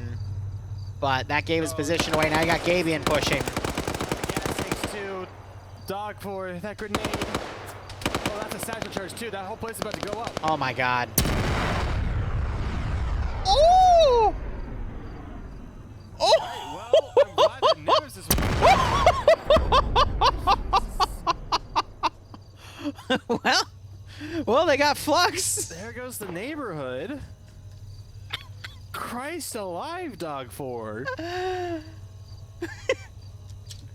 Nemesis, when you want Papega Pirates dead, nothing less will do. Holy shit. That was, wow. I hope Nemesis is awake now. It's very late for him. I assume he's woken up. Yeah. Ooh, look at Bayan. Look at Bayan. Bayan's coming to say hello. 1 headshot, 2 headshots, 3 headshots. Bayan knows how to count to 3. I love how the machine gunner immediately spun around on the SSWT kit and he still got shot in the face. Oh, oh man. Oh, Jesus Christ. Those fuel tanks going just, oh my God. I'm surprised Nemesis is alive, honestly, because... Oh gosh, now you have the BTRs harassing the rear here, picking people off because those groups came back. X-Ray, meanwhile, Naders is dead. He was the sniper. No, he was the AS Val gunner. So these, guys, because they're throwing smokes downhill towards the BTR. And they're going in the water. Right into the water, and they're getting like next to no smoke cover. Oh, and here's X-Ray now inside the structure vagrant. That's so cute that they're using 7.62 on BTRs. I mean, maybe against the top armor it might be able to pen because that is where it's weakest. Gets 1. Big, yep. Just 2 more there in Sector 1. Blam gets that guy on the other side though. Vagrant trying to find another angle to work.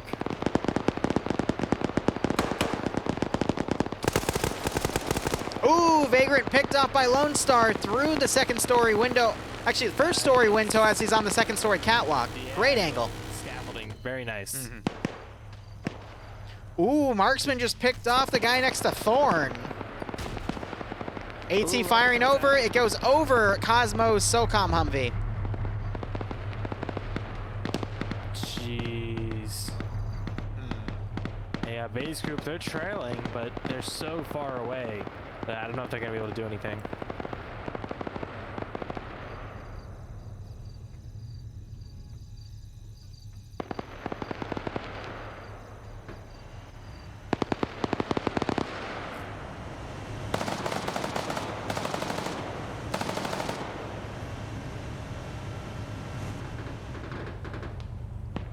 Trying to open up on the green 4 that's over across the bay. No, bay's actually to their east right now.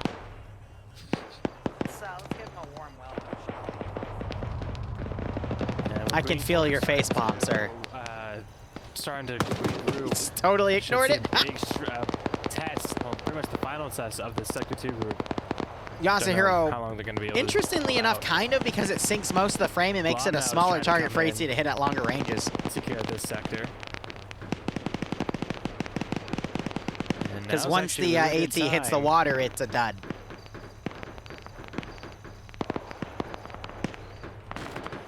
Ooh, 3-man group Bant just knocked out H2PW. Nemesis Dog 4 have turned around. They're now moving back. BTRs are on land. Nemesis gets hit multiple times by Dooley. Bayant comes around. Nemesis tries to make it to cover as Bayant gets out with that PKM. Blom gets... Runs out of ammo. Only Squeaks Dog4 now flanking. 3 pistol shots go out.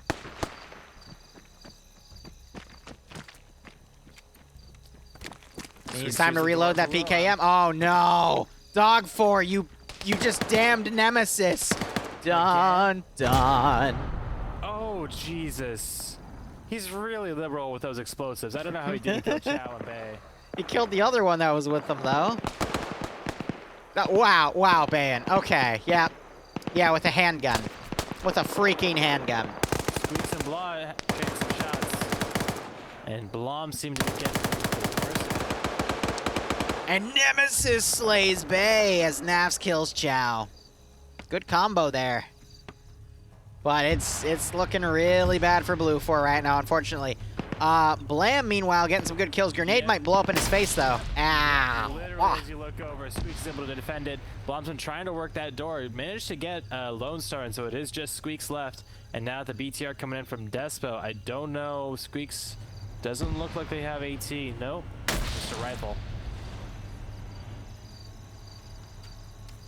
So with Blue 4 being able to hold, I'll bet it's with one guy now. Olaf trying to overwatch from the hospital, though. That will hopefully be effective. Oh, here comes Depso. What are the BTRs doing? Exactly what they've been doing. They're using the water to their advantage. But they're solo crewed. Yes. And I don't think you understood.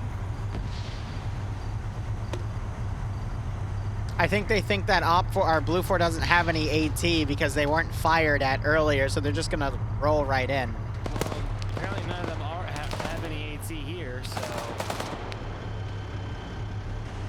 Banks does have explosives, though. I do see that. And so does Koak. What is this? Shenanigans.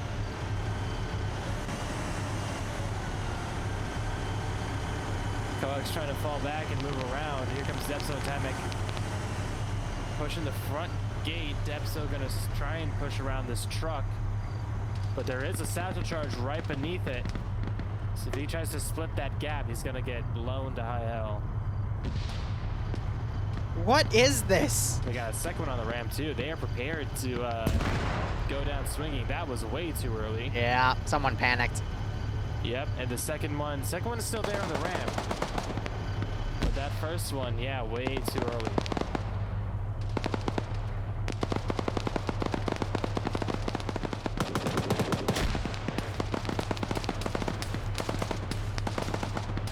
That's funny.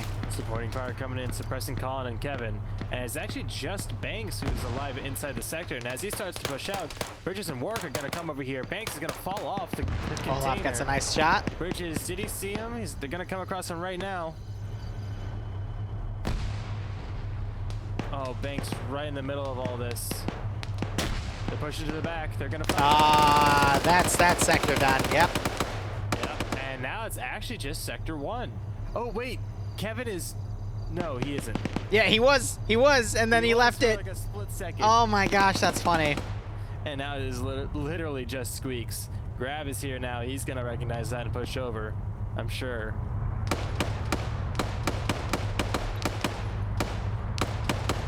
Steinberg, execute that man. Oh my gosh. Now it's a race for Sector 1. The BTR's already going around. 20 minutes left in the mission. 22. Yeah. These freaking BTRs. Oh no. I thought they were going to ram each other too. Oh, that would have been funny. Happening too. We have one last weapon. The explosive charge. Oh, that too. Via ourselves. Yeah. Oh no, Nemesis in the cruise wagon. Olaf is prone here. Kernshaw's playing dead. Kernshaw, turn around. Kernshaw, turn around. You heard those suppressed shots. Oh. Kernshaw. Olaf, kill that man. Nass is gonna get him. No, Nass one's right in. Squeaks is... Squeaks him to death. Why would you just run in there? Now he's just going to come in and he's going to see his dead buddy and he's going to start slicing the pie. Yep, those double taps definitely going to give him away. Squeaks actually does have the small somehow. I don't know where he got that from, but there's one man who could stand up against all the before. Ooh, Despo almost picking off Nemesis through the shack. Yep. Olaf lost track of Kearnshaw or something as he now runs into the A. I don't know how Olaf didn't see Kearnshaw run in front of him, but he didn't. Squeak's getting shot at by a suppressed shooter, I think. No way. No freaking way. No, they're gonna blow it up with 14.5 millimeter. Kearnshaw finally runs in front of Olaf again and gets taken out. Squeaks is trying to run out of there, looks like. He doesn't want to stay inside. Suppress the shit out of it with 14.5. Do it. Yeah, suppress it as in take it down.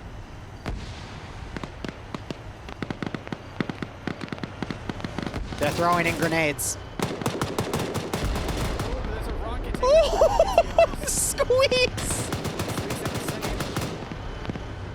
He's taking fire from Grav, so it's forcing him to stay pinned, but my god. Here comes Buckets with his pistol. Gonna swap out for that M4. Pops a fresh mag, and now he's gonna go in to seal the deal. This is interesting. Yeah, I could say that. Olaf's still watching people push by and to pick him off. Scholand, I think, knows he's there, though. Throws a grenade to rout him out. Olaf didn't see the bounce. Another grenade goes in. This one bounces off the back wall, though. Goes Buckets checking those windows. Squeaks hears that engine. He's not going to peek his head. Gotta be kidding me. Gotta be kidding me. Buckets catches Squeaks. Wow. This is just absolute insanity. That is ridiculous. Squeaks with a 180 flick. I don't even know if it was 180 or not, but I'm going to give it that to him because he just earns it. Squeaks, don't you dare backblast yourself, buddy. Ooh, more explosives. Oh my god, that actually took a fucking... No! No! Oh, his legs. That's supposed to get out and he'll claim the sector. No, he just has to be occupied for another 13 minutes. Or whoever runs into the sector claims it. I don't think Despo's realized it. Scholand might be the one to run it, but if Olaf can sneak in last second, because you can't capture a sector if you're in a Vic. No. Oh my freaking god. This round.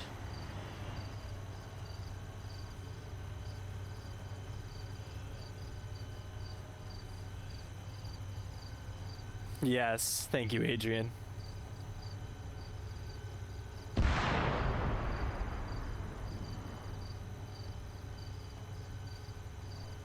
I think Depso, yeah, I think he's completely forgotten. Now here comes Scholand. If he's just gonna run right in. No, him and Squeaks for the win. Oh, Adrian's right. What is up with this little foreplay bullshit here? Colin and Kevin might kill Schul. Yep. Just maybe. They might. Are you freaking kidding me? They might just get him, Liru. Do you want to put money on that? I really can't believe this. What is this? What is this? F and F. The round should be over.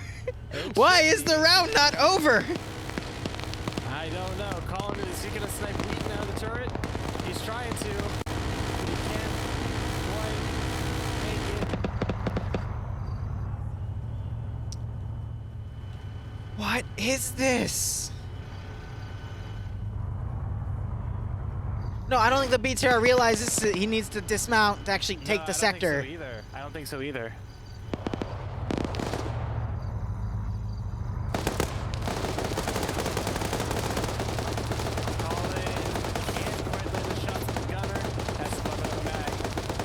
This man is literally matrix dodging all these shots. My god, now you got Kevin trying to pick off the gunner.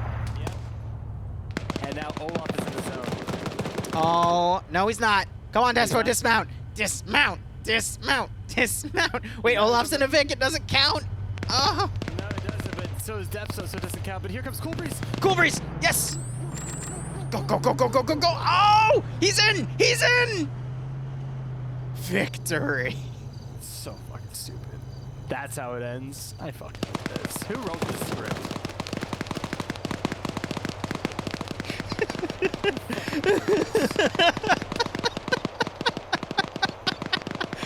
Oh my god.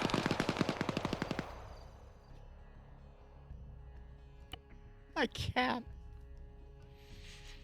What was that? Jesus Christ. All right, I'm going to run some more ads. I'll be Yeah, back around. yeah, go ahead. Delay of game. Offense. 10-minute penalty. Third round. Third round. Thank you. I can't. Oh my fucking God. I can't. I don't even know what the hell I just watched. You all watched it with me. No, Green 4. Whoever the attackers were, Green 4, I think. Yeah, they won. Wow. Honest to God, was not expecting that to be that dragged out. Ay.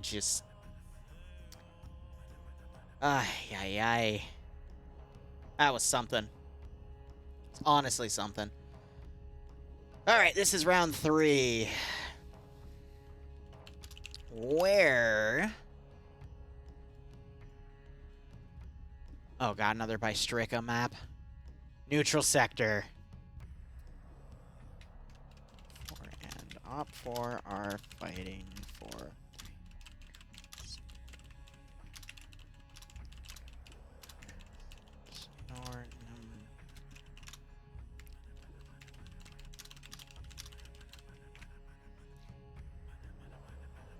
Okay. Go ahead, save my notepad there, update the mission command. The map is, you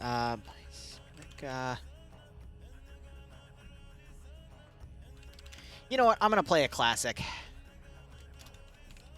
We're playing a classic. Usually I play this as an intro song. Twitch doesn't like it when I play it now, but screw that. We're playing a classic.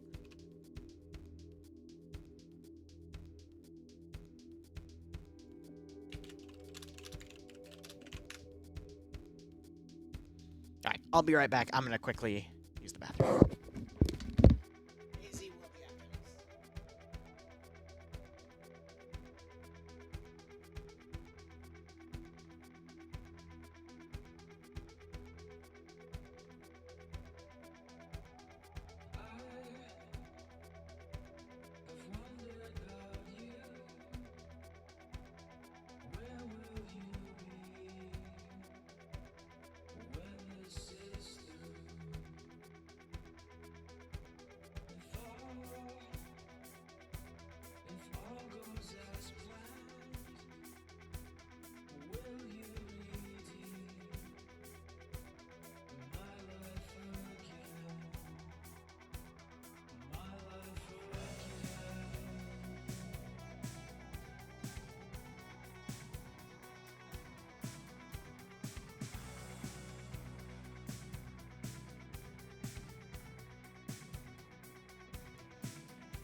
Didn't really feel like a win or a loss. Yeah, just a complete unorganized mess. I do agree with that one. I do agree.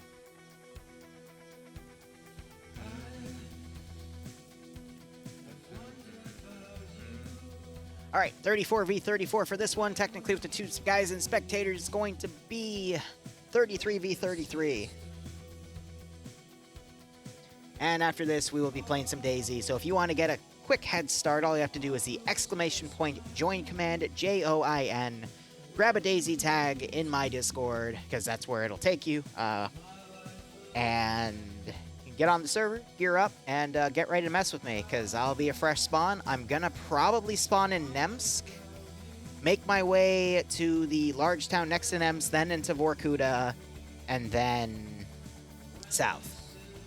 While people, I don't know. We'll see what happens. We're going to have the audio trolls up. I feel like I'm just going to get shot a million times, but that's okay. Content. It's a day to torture myself.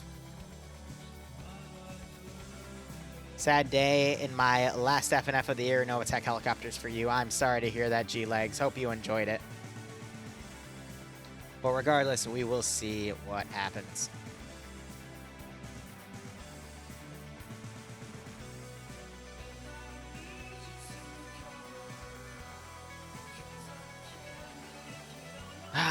Now we just wait it out.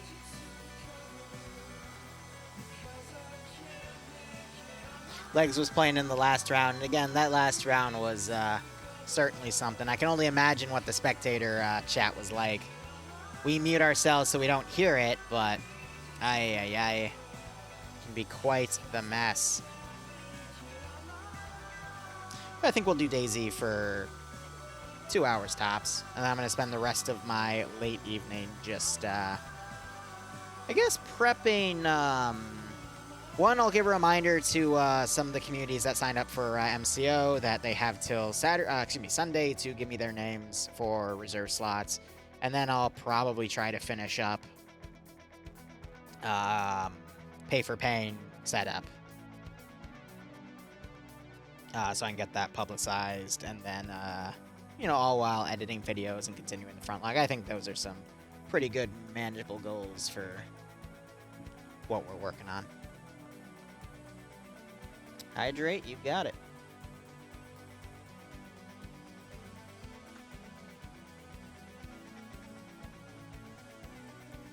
We can all go from there.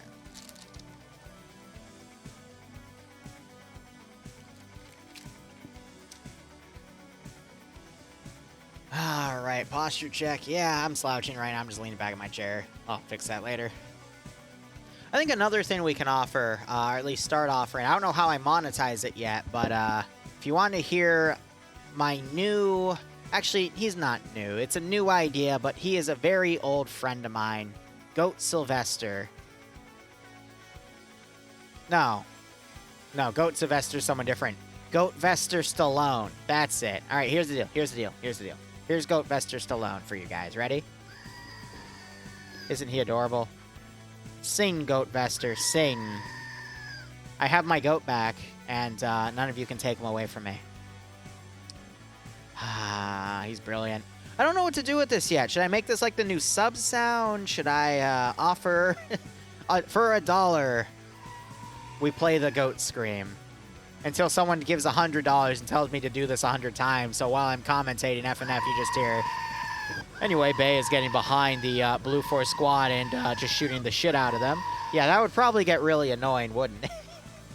I'll just do it nonchalant. Just, yeah, you know, I think that's a great idea. You know, everything's going A-okay, and we'll keep going on with that. Good old little Goat Vester Stallone. My God. It's cursed. Needs to be channel points. I know. I've got a New Year's resolution idea, though, that we're going to put channel points on. So don't worry. It'll tie into something I talked about back in September and August. And we're actually going to do it this time. And it'll be another way for you to bully me. But New Year's is so far away. Trust me, Slash, it'll go by like that. About to reach the 2-hour mark on the stream. Makes sense. First round was a little on the quick side. Second round was drawn out a little too much for my taste. Round 3 with a neutral sector, it'll probably be over in 30 minutes tops after the 15-minute mark. So we'll see how things go. Which means we'll stream DayZ from 11 to 1. And yeah, you'll be able to freak me the heck out.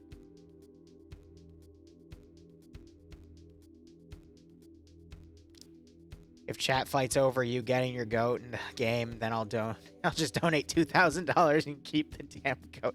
I'd love to see what happens after that. That would be funny. When's my next Zeus op? It would be Monday. Back. I said on Thursday I would spawn the goats, but I was too busy with all the memery to even process it. Oh my gosh, Spartan Nation will literally have a run for his money if that were to happen. Welcome back. So how was your day? Here, let's try it on Barbarian. All right. Good. That's great to hear. Did you do anything specific? What'd you have for dinner? Barb, you there? Why do I hear a goat screaming? I don't know what you're talking about. Oh, that's Goat Vester Stallone. Don't worry about it. So how was your day?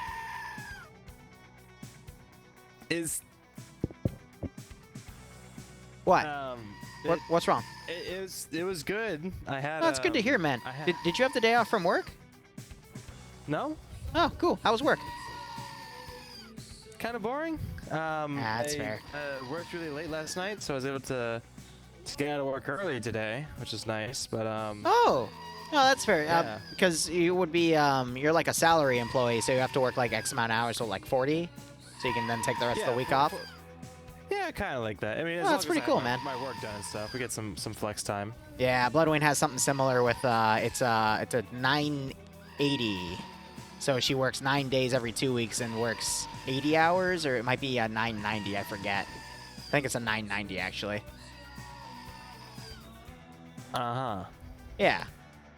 Otherwise, looking at this AO, it looks like it's on the northern side of Bysteria, which is the southern part with Cherno and Electro. This is going to probably be up by, I don't remember the town names actually, so it's Polana. And we got some nice fortified custom areas around all 3 sectors. That's pretty cool. What do you think about that, Barb? Yeah, it should be good. Neutral sector, so, you know, there's kind of neutral ground that they're fighting over, so...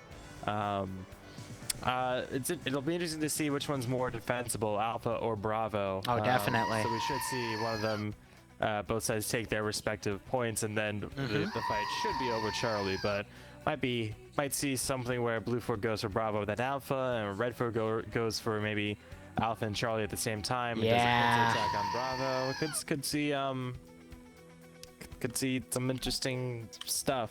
Oh, there goes the round. All right, let's take a look at it. I need to stop before I give him a fucking migraine.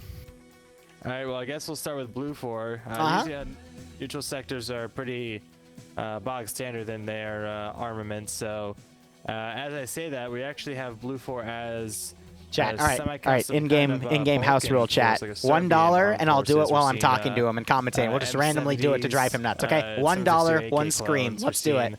Actually, I just want to see if we can drive him crazy by the end of this round. I think they are. That'd be funny as hell. Round boxes. There you go. So we'll see if that's my rule. If they have those or not. $5 for goats, $1 for screams. Let's go. Seeing some Scorpions, seeing some Hydrate. M70, you got it. I think those are M70Bs, but essentially just AKS 74Us, but in 762. Oh, you're looking at Op 4. My bad. No, I'm looking at Blue 4. What? Yeah. Yeah, Blue 4 or. Oh, yeah, you're completely right. Sorry, I completely missed that. No worries. No worries. Yeah, no, I wasn't what I was expecting either. And they also have these nice. Real quick.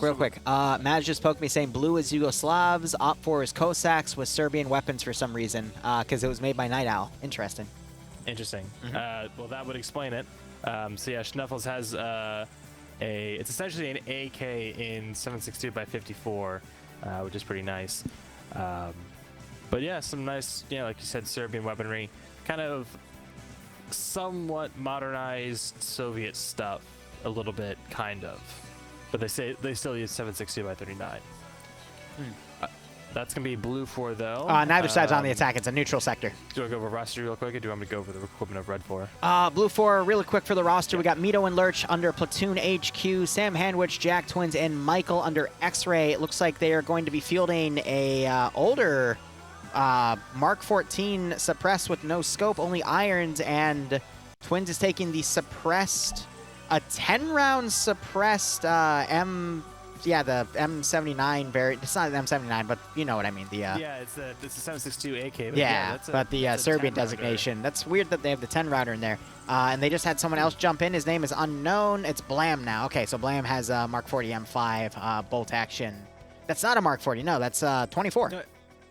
Yeah, M24. So interesting choice for the sniper rifle, quote unquote. I want to quickly look. Looks like the Marksman Rifle for the squad level is also going to be a 10-round AK with the PSO sight, like the M76, yes, if I remember the designation of that. And that one is in 7.62 by 54. It's by 39. Yep. No, the one that Pi is using with the PSO scope, that one is 54. That one is 54? Oh, okay. That one is 54. Yeah, you see the longer barrel and like how the mag is like almost a bit longer. But yeah, it is a bit of a hard thing to spot visually. I actually didn't know that. I thought it was 39. So you learn something new every day. Yeah. All right, otherwise going through the rest of the roster, we got Dreek leading Alpha HQ. He's got Thorn, Wheaton, Martin, Anderson, Pi, Cool Breeze, and Maz under him, Alpha 2. Has Bridges commanding with Wiki, Naders, Warwick, and Korvac.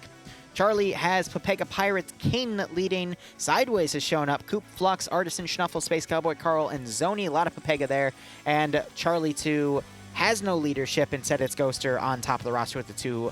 No, that's an FN Mag, which is like a 240 Bravo, 7.62 NATO firing with Kevin, Cullen, Bayant, Chow, and Dooley. So Bay and Dooley together with a bunch of Pepega Pirates with Mito commanding and members of the 29th ID. That is a pretty powerful roster. How does Op 4 look? Op 4 is going to be, like I said, Cossacks. So kind of a semi-fictional fighting force. They're going to be using M21s, which are a bit more modern. These are like 5.56 AKs. Dude, have you seen Pierce's hat? Yes, I have. That oh my God! Isn't it beautiful? Gotta love it. But yeah, those M21s awesome. Are kind of like Galils. They're 5.56 kind of AK like branch offs. Yeah. We see buckets as well with an FN mag. We are still seeing that M24 on Cosmos there. Seeing some GLs. I did see some wood furniture, so it actually does look like like M84s and those M72s. They're not Valmets, no. They're M21s. But for the most part, M21s in 5.56. So they're going to be Valmets fire 7.62 by 39. These fire 5.56. Firing, slightly higher fire rate, just not as much punch behind the rounds. So funny enough, we're also seeing the LAT be the RBR 80s. Normally, I hate those with a burning passion, but I actually used them in a recent op, and they did get a buff. Normally, that round would not do shit to a vehicle. It would just tickle it, maybe blow up a light-skinned one. I used it on a BTR, and like a freaking parade. I loved it. Yeah. Yeah. Now they're nice and strong, and that kind of holographic light-up display is honestly really, really nice.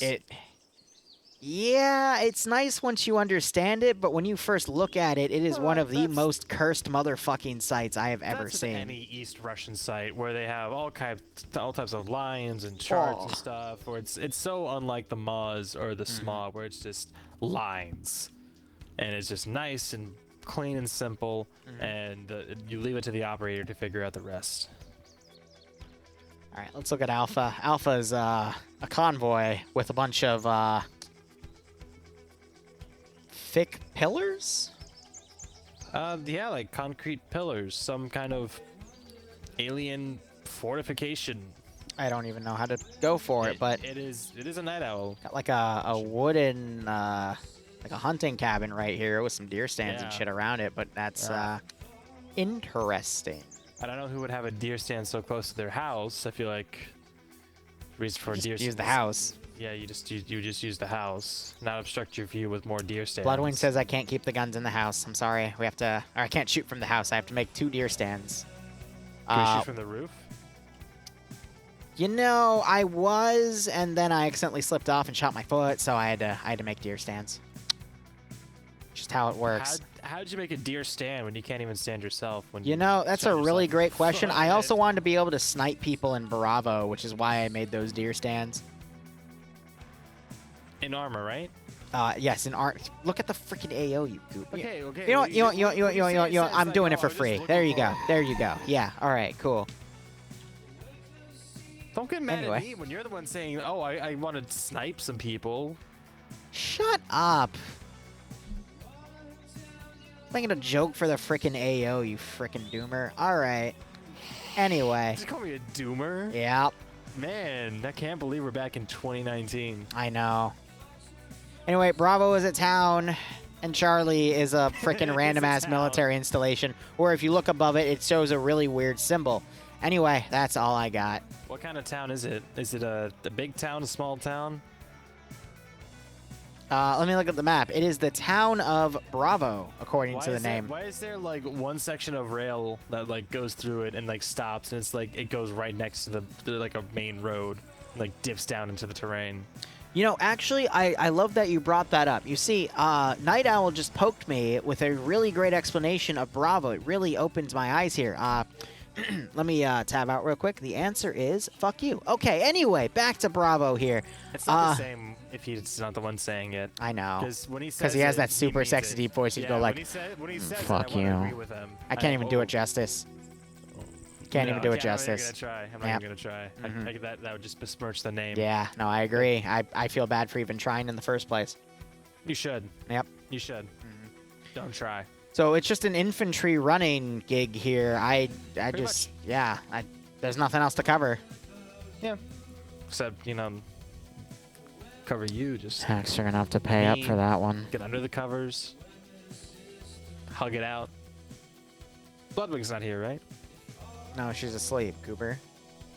Which is exactly how we like it. Anyway.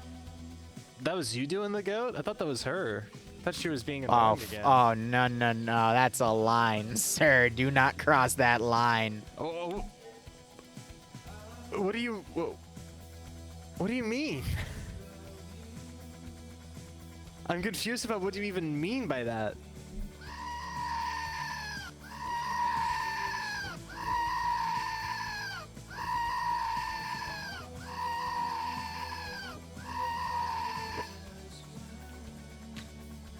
He just muted himself. He just freaking muted himself. Hey, Barbarian. Hmm? Knock, knock. Who's there? Interrupting goat. He muted himself again. The coward. Here, we can wait him out. All right?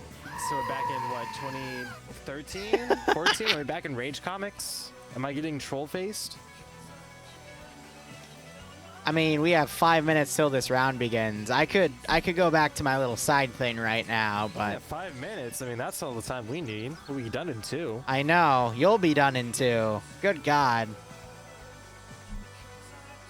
Oh, that reminds me. I have something to send to you. I have a nice dojin to share. Okay. This one. 50-50, it's either going to be really dumb or really good, knowing him and his track record. Because I can't tell when he's trolling or if he's being serious. There you are. Wait, how'd you get into my house? Don't worry about it. What? Wait a minute. Leah gave me some really good blueprints. Blueprints? Yeah. How did you get those? Listen, dude. Leah... Did you know... Wait, it's Leah? It's not Leia? I always called her Leah. Oh, shit. I always called you guys Leia and the Wookiee. No, you called her Helen, you bastard. No, that's Helen Keller. Because she can't speak. And the joke is that that's completely wrong because Helen is blind and deaf. But you know what? It's so funny to watch her reaction because she always then immediately tries to shoot me in the face. Barb used to live under my basement. Then he got a job and I kicked him out. Yeah, I stopped doing videos and for him because I mean, I can only listen to that voice for so long before it drives you insane. Yeah. It turned me so insane that I'm trying to do what he did, except better. Which, I mean, oof. I mean, when you put it that way, I guess it's not working. That's why I had to get the job.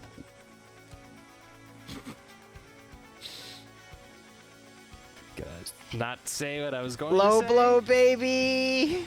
I'm going to stay on the high road. Okay. And keep my chin up. Okay. And you can go below me.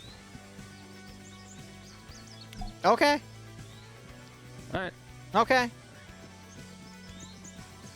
I don't touch Leia's territory, though. Otherwise, I get my face blown off. Smart. Yeah. Yeah, right? Yeah. Smart. No, Chibi. Daddy and Daddy are not fighting again. It's Mommy and Daddy who are going to be fighting over the other Daddy.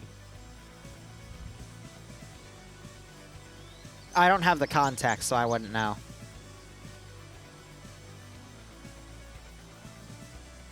Anyway, now that we are indeed getting canceled, I can finally say all of the things I've wanted to say. That's for sure.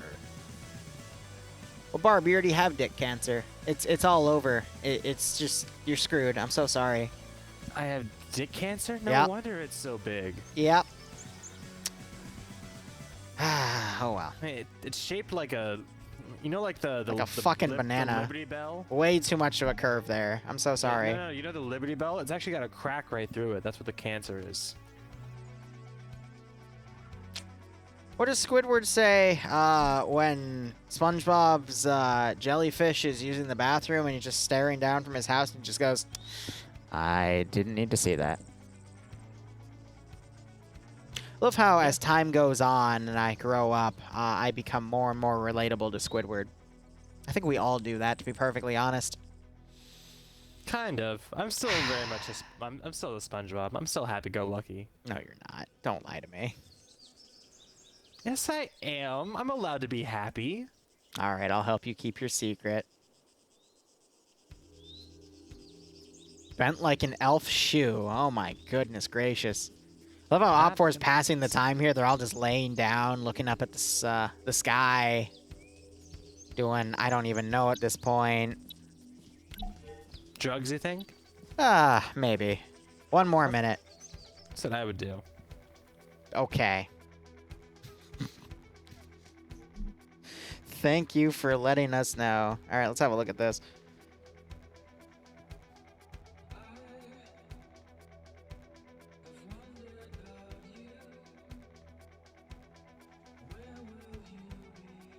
Okay, no, that's actually not that bad.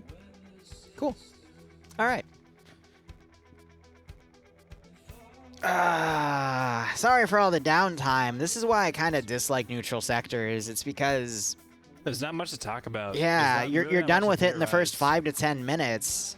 All you really have to do is go over equipment and roster information. There's usually no assets. And the AOs themselves, I mean, that's just very limited, you know?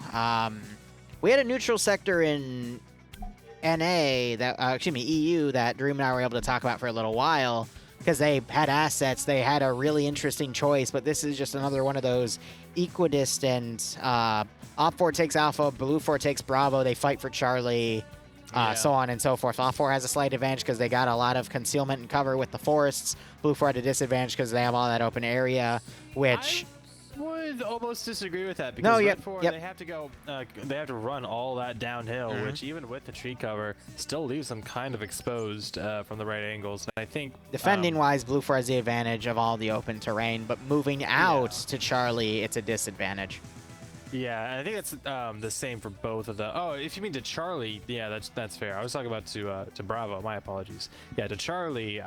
Tiberius, I'm gonna get shot to shit in Daisy. I don't know what you're talking about. Yeah, I don't know. I think Blue 4 would definitely be more disadvantaged in that scenario. And they're the first shots going out on that big cluster of Blue 4. Actually, right next to Platoon, taking some early fire. He doesn't care. He's just walking forward, kind of based. More shots going in. We should see those two sectors be captured fairly soon. Yeah, Bravo should be captured in a second now. Let's watch Blue 4 GL themselves. Yeah, I thought I saw that too. And with Bravo captured, points will be awarded in 5 minutes from now. So Blue 4 is going to go from Bravo to Alpha. Meanwhile, Op 4 is going to field a lot of its units to Charlie. We got a small Blue 4 team map riding down to potentially hit Charlie from the rear, but... Yeah, this is one of the things that I was wanting to see was, Blue 4 sending them, I'd say about half of their force out to Alpha, and yeah, Red 4 definitely sending a good 2/3 or so, looks like, down towards Charlie, or at the very least spreading themselves out along this mountain road. So they are going to get those shots. I know, Charlie Hex, I know. Suppress them. We see them start to scramble, maybe pop some smoke. Right off the bat, I'm a little distraught here because Op 4, they just have this massive ridge and a lot of open targets to fight on Bravo. If I were Blue 4, I would just push past Bravo and immediately try to close the distance. Granted, they're trying to do that. Alpha's doing that. Charlie's smoking. They're trying to rush over to the Charlie objective as well.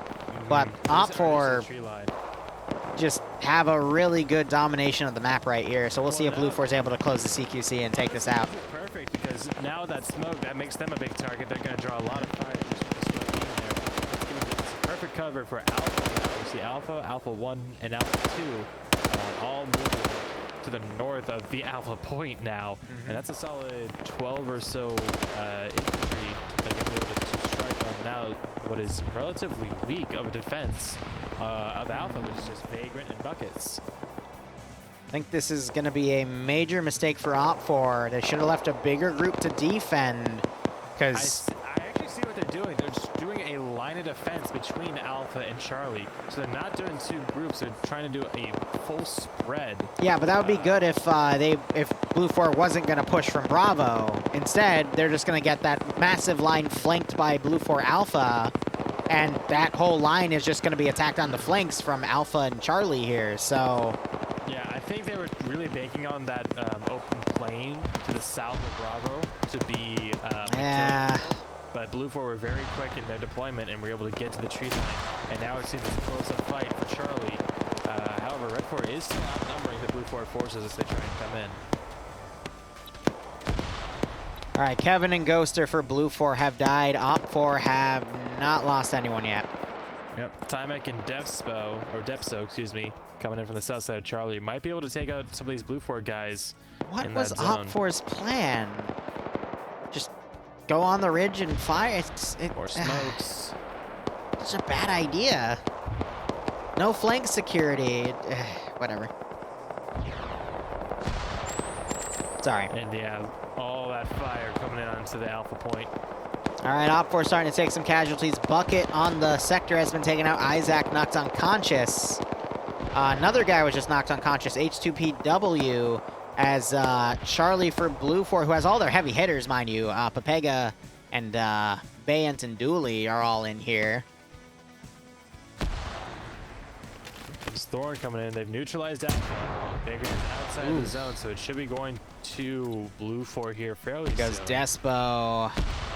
Lots of explosions over by the Charlie point, and now we're starting to see that line of Red 4 fold back to Alpha. Yep, that is that half. It's still looking like it's in Blue 4's favor, though, because they outnumber, but that could always change.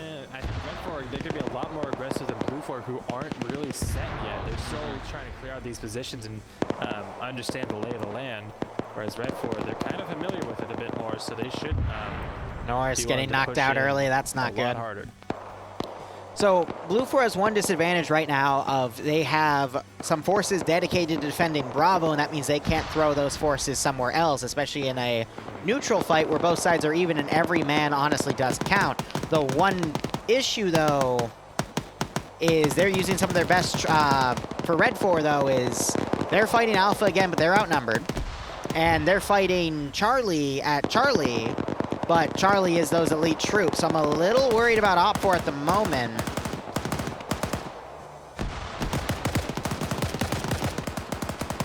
Jeez, Pi not able to knock out Herb here. Gets caught in a reload war. And Pi folds into the tree and avoids them. Yeah, this is what I mean with Red 4. We see them really starting to wrap around the south side into the zone as well. Blue on blue. Oh, that M84 from Wheaton is looking for the legs. And actually, yeah, from up the hill. Very nice. Wow, and Charlie's actually been secured by Blue 4 Charlie now. Wow, that is very surprising. They were very much outnumbered. We do have Bravo 2, though.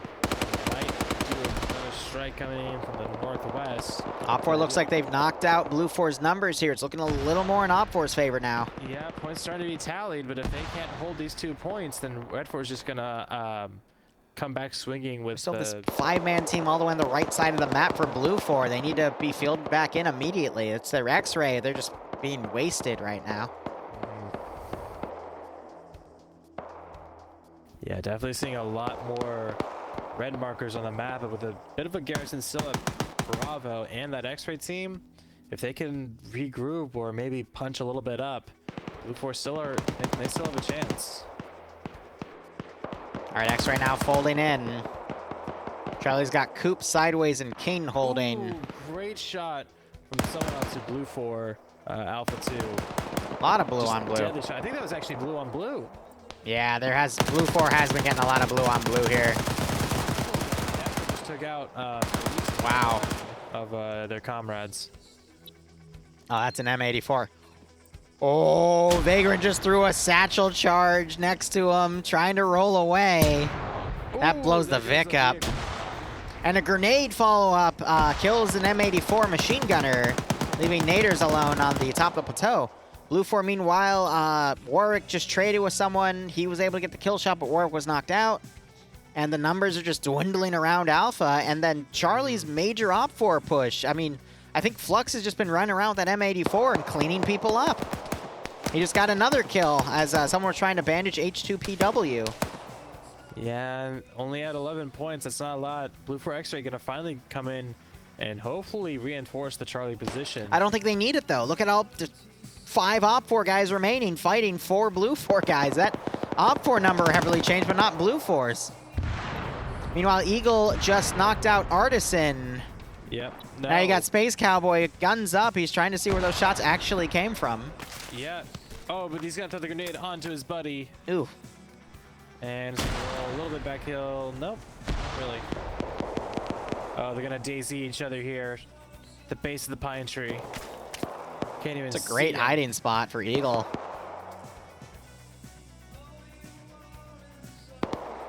And X-Ray is still not going right into the sector. They're still going around.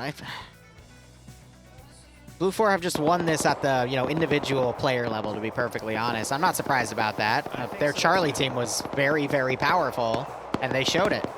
Alpha's still neutral. Red 4 was able to stop tallying against them, but they don't have the numbers that right now to retake it. And yeah, I think that oh my god, in the forest has been really beneficial.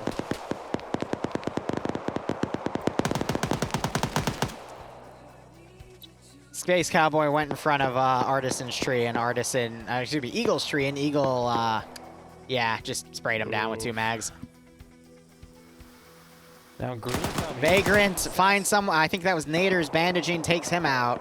Green Thumb might be able to neutralize Charlie here if he gets lucky. He's got 2 Blue 4, Coop and Reach Sideways in, in lurch. his 2-story. If he gets in there, he's able to take him out. He's got a good weapon for the job, but he's gonna miss that initial burst.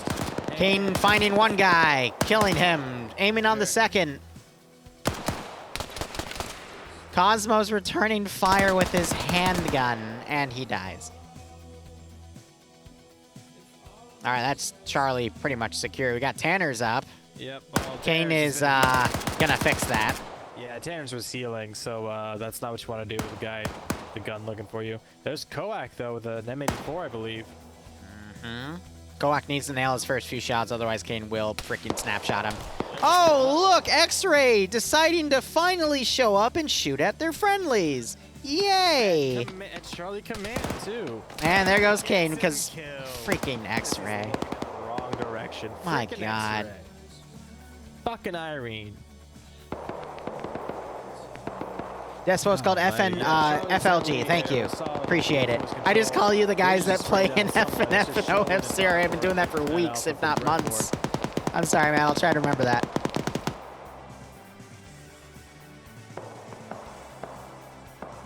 All right, so I'm going to be honest. This round has actually had some really good CQC. It showed a superior Blue 4 force. almost get beaten out by Op 4 on Alpha, and then a single squad fight literally a force 2 or 3 times its size and still win for the most part.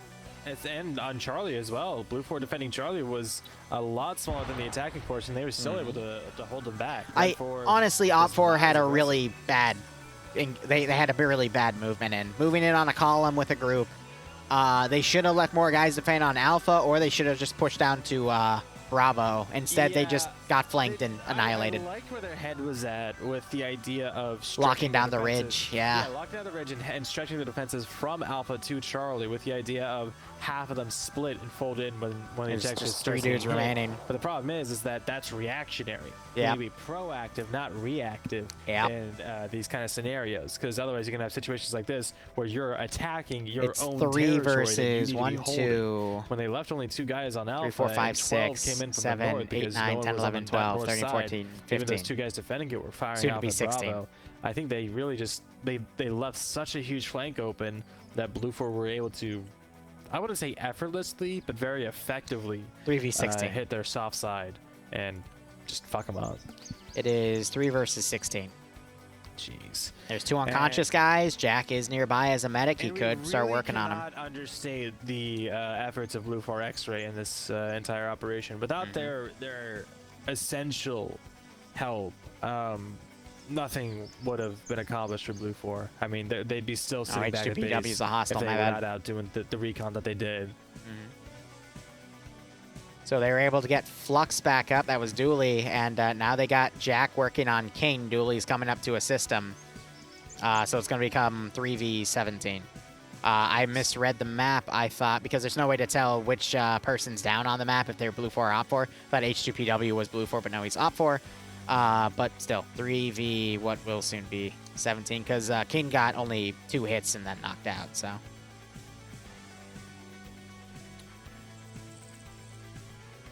Alpha still not under control, so what we're going to see is Charlie, once they get King up, they're going to go up and take Alpha. Alpha's going to continue to be a stalemate, ticking up 2 points every 20 seconds. With 60 points remaining, that's going to mean every 20 seconds for 60 points. God, I can't do math right now. Every 60 seconds. Wiki getting knocked out by Eagle. Yeah, funny. That would mean it is 6 points a minute, so 10 minutes are left in this round. Oh, that's not too bad. Unless Green Shade is able to kill one of the guys in Bravo, then he'll knock that to neutral and extend the round. And then if we get Alpha to switch to Blue 4, because that's currently a 4v2 in Blue 4's favor. Wiki wakes back up. Eagle wasn't able to deliver the decisive blow. I think if Anderson steps into Alpha, they might be able to take it on a 3v1, especially if Lurch gets in to make it a 4v1. That will go under Alpha control. We're seeing Flux and Bans, 2 really good players, starting to come in to that sector from the rear. Here we go. Marksman now coming up and over. Bravo will now go to neutral in a second, because it's 1v1 in a sector, unless they change something. Why does Sheldon have an RPG site? Why do you ask questions? Maybe that's not an RPG site. I think that's a different one, but it looks a lot like it. Yeah, it's a different one.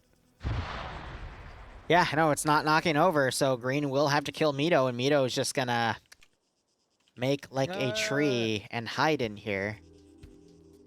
Make it like a tree and be very high up? Yeah, sure. It's better than yours, idiot.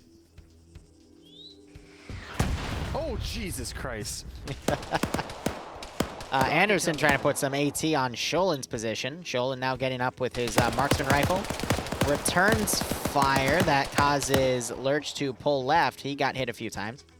Nice. And now here comes Bay coming up behind Eagle. Eagle's in a tree, though. Yeah.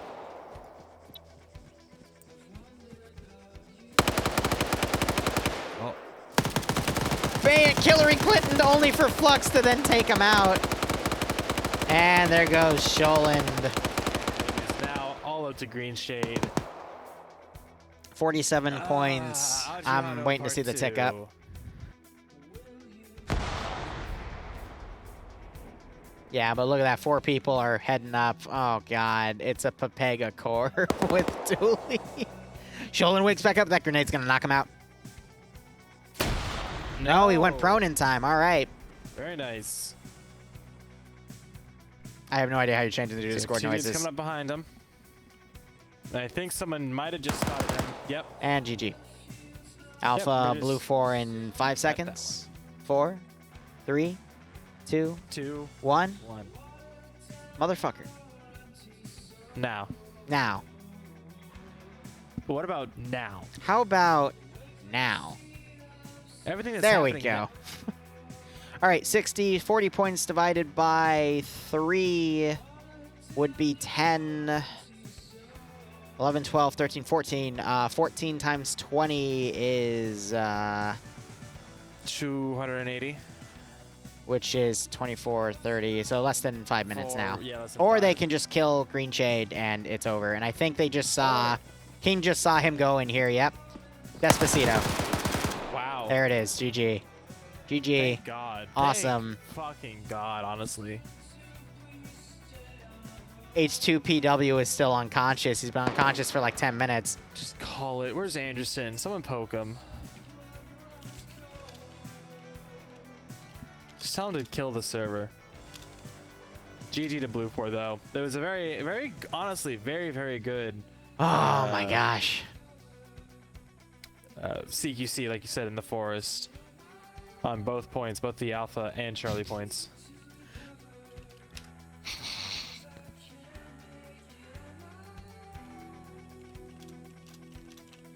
Amazing. He no die.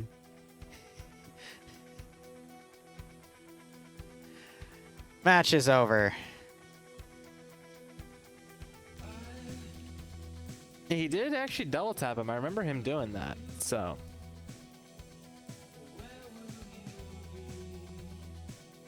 Where is there actually no admin on the server? Anderson should be an admin. It should be GG, but... But he's still alive is the thing. He doesn't know. Oh my goodness gracious. Golly gee willikers, mister. He lacks the critical information. We're actually going to be here. Should we poke him and tell him that there's one Red 4 guy left alive, but he's unconscious for the past 10 minutes? Let them suffer. Let them suffer? You want to do that? It's kind of hot. What?